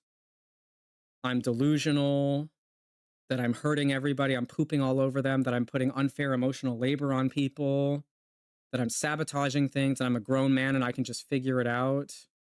I'm being an idiot, I'm manic, that I'm trash, that's would take itself out if I somehow magically decided I didn't want to be friends with anybody anymore, which I wasn't even doing. I don't even, I know why that came up in conversation, but it was because of a spiral that was being fed and fed and fed by these two individuals. I never said that I didn't want to be friends with any of these people. It never even intimated that. Not even close. And it wasn't what I was feeling, certainly. And then trying to paint it that Pink is always there for me and dealing with my emotional labor, and it's not fair when I do the exact same thing and they brush that off. Nobody knows because it's private. I keep it private because I didn't go to everybody else talking about Pink's personal struggles. And again, Pink and I have talked about it. But when Pink would struggle, I wouldn't go to anybody else and tell them unless she told me it was okay. And it's part of the problem of all of this. So those messages that they sent behind my back, and I might have more to add, and I'll use this time to add more and pause the video to show more if there are more. Those are the messages that they said were not shit talking, were consistently sharing how much they loved me, were supporting Pink, and that they defended. Then they told me they were wasting their time reaching out to me because I didn't respond fast enough. Because I was struggling really badly and I was alone. And then they left me alone. And in that time frame where I was left alone, this is what they were talking about behind my back. So I made a follow up in the group chat. And I said this, I'll post a screenshot. I said that I've been made aware of what was actually said. and that the things that were said were deplorable and cruel. A lot of the things shared in that group chat were shocking, painful, and cruel. I prepared a letter for you both, Hill and Ben, but my perspective has usually changed. I said, if you care about me, you will own up to what was said directly and without justification. You can read it. You can read it. Um, and then Pink and I got together and spoke with a therapist, and we decided that because they didn't want to get in a call, but they were talking about tone and whatever, that we would film videos for them. Those videos are going to stay private, and I've told them in the videos that those need to be private. They show real faces, our faces. They talk about private information. Those are for Hill and Jingles. I have no idea if they watch them or not. Frankly, I don't know if I really care. There was a lot of raw emotion. If I feel so inclined, I might include some voice clips from it, but I don't. I really don't know if I have it in me at this point. And then Pink made a response after I sent the videos that we made, and I can put that here if it's appropriate. And Jingles and Hill left the group chat, left all group chats, blocked us on everything.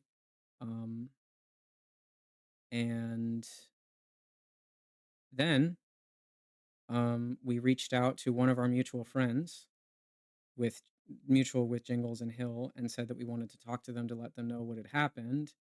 And they initially said yes, and then they blocked us as well. And Jingles and Hill and this presumably this person and everybody else they started talking about the situation behind our backs. And then Jingles put up a very passive aggressive status. They've done several of those in the days following this event and made some passive aggressive social media posts, then used other friends' accounts to look at our pages on social media. I have some screenshots. I don't know if I'll share those. And they have painted a narrative that we harmed them. Both Jingles and Hill have painted it so that we are the perpetrators here, and they've painted it not only to my friends, friends that we shared, but also to other people in the VTubing space who I have done short collaborations with or plan to do or what have you. And that's why I made this video. I'm not comfortable with the narrative being twisted when the truth is that the things that these two people did were incredibly hurtful. They have doubled down and doubled down and doubled down, and I care about them as people. I cannot believe that they did these things. I do not want to believe, nor did I ever want to believe that they were capable of these things, but they did. And frankly, I'm also not comfortable with people who act this way being on social media and acting as if it didn't happen. Immediately following all of this, Jingles returned to streams as normal, made some passive aggressive comments, and had all of our mutual friends unfollow Pink and I on social medias or block us, which is it's very clear that the information is being disseminated. So you, the viewer, are allowed to do with this whatever you want. This is my account of what happened. I feel it's only fair that I get to stand up for myself because of what happened to me, because of the harm that was caused, and because now that that harm is being twisted in ways that are really just gross, and I'm really uncomfortable with this whole situation. And this is the only thing that I can do to stand up for me and for the truth. I'm certain if Jingles and Hill watch this, they're going to be upset. You're probably upset. You're probably going to make a response. We'll go from there. If you don't make a response, whatever. Um, I've already said what I've said. You do not share private information. I've explained what that private information is. If you do, there will be another problem. I don't want there to be any more problems, but I get to talk about this. I get to. It's my right, and you don't get to tell me not to. I've come too far in my life to not stand up for myself. So that's why part of why I haven't been streaming. Um, I don't know when I will return, hopefully very soon. If you're finding me from this for the first time, I'm sorry. This is not normally who I am, nor who I want to be. Um, I miss my community very, very much. I'm very sorry I haven't been there. I'm really struggling, but I'm trying my best. This just was one of many things that happened in the last month that were very painful and traumatizing. And I already have so much going on that it was just a little too much for me, and I needed to take some time. Um, I understand if, lack of content or what have you means that you need to leave. I still am an entertainer at the end of the day. If you don't want to be involved in drama like this, it's fine. I get it. But for those that did stick around for this whole thing, thank you for listening. Um, I really hope that for everybody, things improve very, very soon. I guess that's it. Now I'm going to read a statement from Pink after they watch the entirety of this video. They have given me direct consent to both read this statement and to say the things that I've said in this video. Here is that message that I received from them giving me direct consent. I'm reading this for them because they're currently sick, not feeling well, so they can't speak right now on their own. So I'm doing it just so that anybody who can't read these messages can still absorb them. So here we go. Hi, I'm Pink, Pinkish Bleed, however people know me. I've reread the messages, mine and everyone else's, and I need to be precise. Not to hurt anyone, but because I've seen myself get mischaracterized, and I think the record should reflect what was actually said. On May 13th, Astro was in crisis. He told me and he told the group that he was not okay. At the same time, I was also in a bad place. I was in acute panic, terrified, not sleeping, and caught in what both I and my therapist later recognized as a severe OCD spiral. I was catastrophizing, seeking reassurance, and struggling to separate my fears from reality. I reached out to friends because I was scared, overwhelmed, and didn't know how to process what was happening on my own. That wasn't an attack on anyone. It wasn't an attempt to turn people against Astro. It was me asking for help because I was scared and overwhelmed. I need to be clear about what I did and didn't do. I did not post Discord statuses. I did not call Astro names while he was passed out. I did not choose to confront him while he was in active crisis. I did not authorize anyone to speak to him on my behalf. In my own message to the group on May 17th, I said plainly that the things attached to my name were not things I had said, expressed, or felt, and that I did not want him confronted in that state. What happened after I reached out was not what I asked for. I came to friends because I needed support. Instead, I ended up in an interpersonal conflict that I did not feel in control of. The conversation that was supposed to help me stay grounded so I could show up for my friend became something else. I don't need to rehash every message. What matters is that messages were sent and statements were made that I did not write, did not request, and did not want attributed to me. I've seen people point to moments where I seemed supportive of what was happening and use that as proof that I approved everything that followed. I want to address that directly. If I said something that sounded supportive, reassuring, or understanding, that was me trying to navigate a crisis while panicking, sleep deprived, overwhelmed, and often after messages had already been sent. That is not the same thing as requesting those messages. It is not authorization. It is not me saying, speak for me. There is also a difference between understanding someone's intentions and agreeing with every action they take. What changed after Astro and I talked for hours wasn't that I suddenly turned against anyone. What changed was that I finally understood what he had actually received, what had been said to him, and what had been attributed to me without my knowledge. My position was and still is that I didn't want people speaking for me, and I didn't want my name attached to things I didn't say. I also want to be clear about something else. The adults involved in this situation, all of us, are responsible for our own actions. I am responsible for mine. I can take accountability for the things I said while panicking. I can take accountability for oversharing. I can take accountability for sharing private information that I shouldn't have shared. Those are my mistakes. I will be honest about them. One thing I still struggle with is that despite repeatedly taking responsibility for my own actions, I've still been characterized, particularly by Jingles, as though I was refusing accountability. I've acknowledged my mistakes. I've apologized for venting, for oversharing, and for my role in the escalation. I've never claimed otherwise. What I don't agree with is the idea that taking accountability for my actions requires me to take responsibility for actions that weren't mine. Part of why my perspective changed is because I came to believe that conversations were happening about Astro and in some cases on my behalf that I wasn't comfortable with and did not agree with. When I later spoke about that, it was treated as though I was abandoning accountability or rewriting history. From my perspective, that's not what happened. I was trying to do two things at the same time: take responsibility for my own mistakes while also being honest about things that I did not choose, request, or authorize. Those positions are not contradictory. I can acknowledge my role in what happened. And I can still say that some actions were not mine and should not be attributed to me. There's one more thing I want to be clear about. Throughout the situation, I've often seen actions justified as being done for me, to protect me, or to help me. As the person those actions were supposedly for, I need to say this plainly. I do not believe this was necessary, and I do not believe this was kind. I believe the messages sent to and about Astro while he was in crisis were cruel. I believe the public statuses directed at him were cruel. I believe speaking for me without my permission was wrong, excuse me. And I believe attaching my name to feelings, accusations, and positions that were not mine was wrong. The correct response when someone says they are hurt is not to decide for them what they deserve to hear.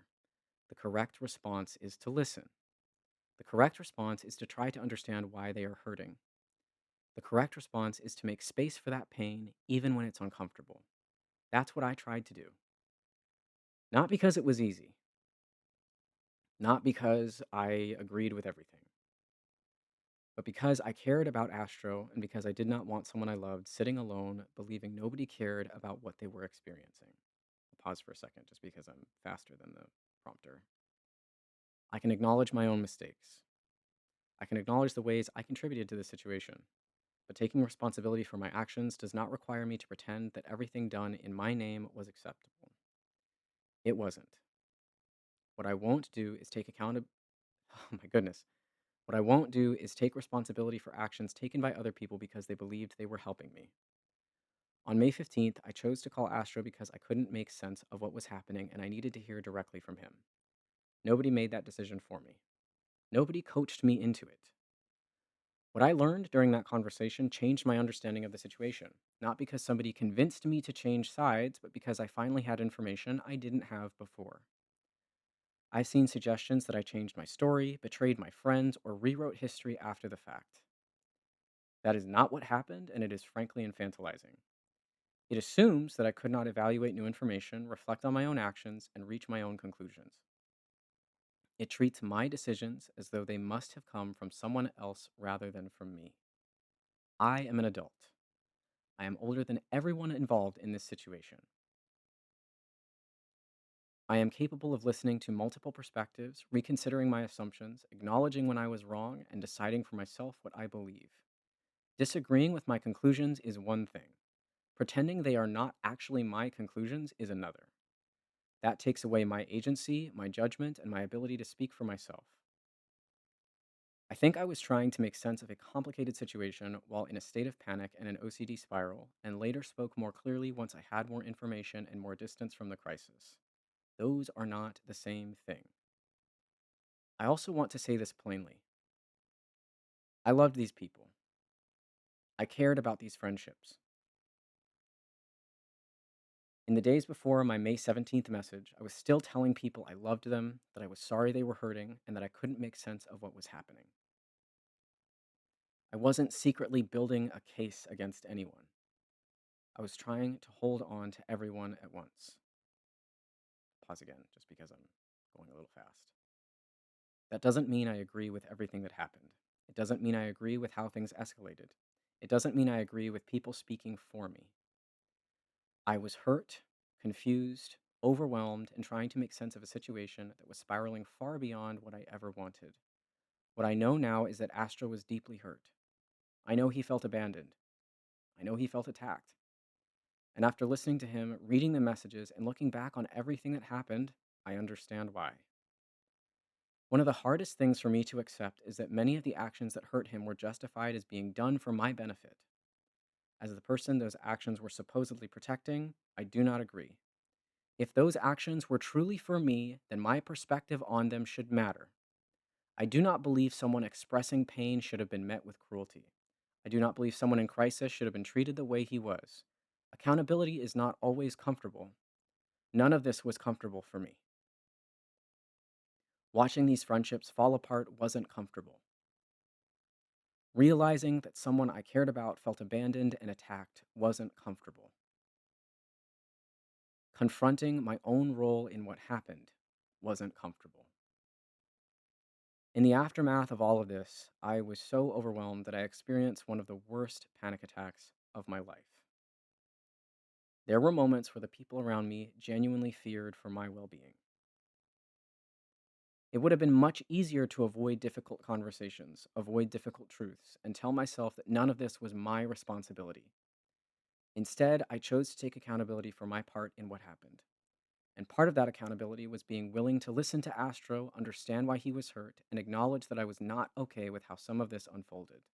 Not because it was easy, not because it benefited me, but because I believed it was the right thing to do. I still wish things had gone differently. I still wish there had been a way to resolve this without losing friendships. The point of this statement is not to attack anyone. It is not to invite harassment. It is not to convince people to pick sides. It is simply to make my own position clear. I asked for help. I was in crisis too. I made mistakes that I am willing to own. I did not authorize people to speak for me. And I do not want my panicked attempts to keep the peace rewritten as permission for actions I never chose.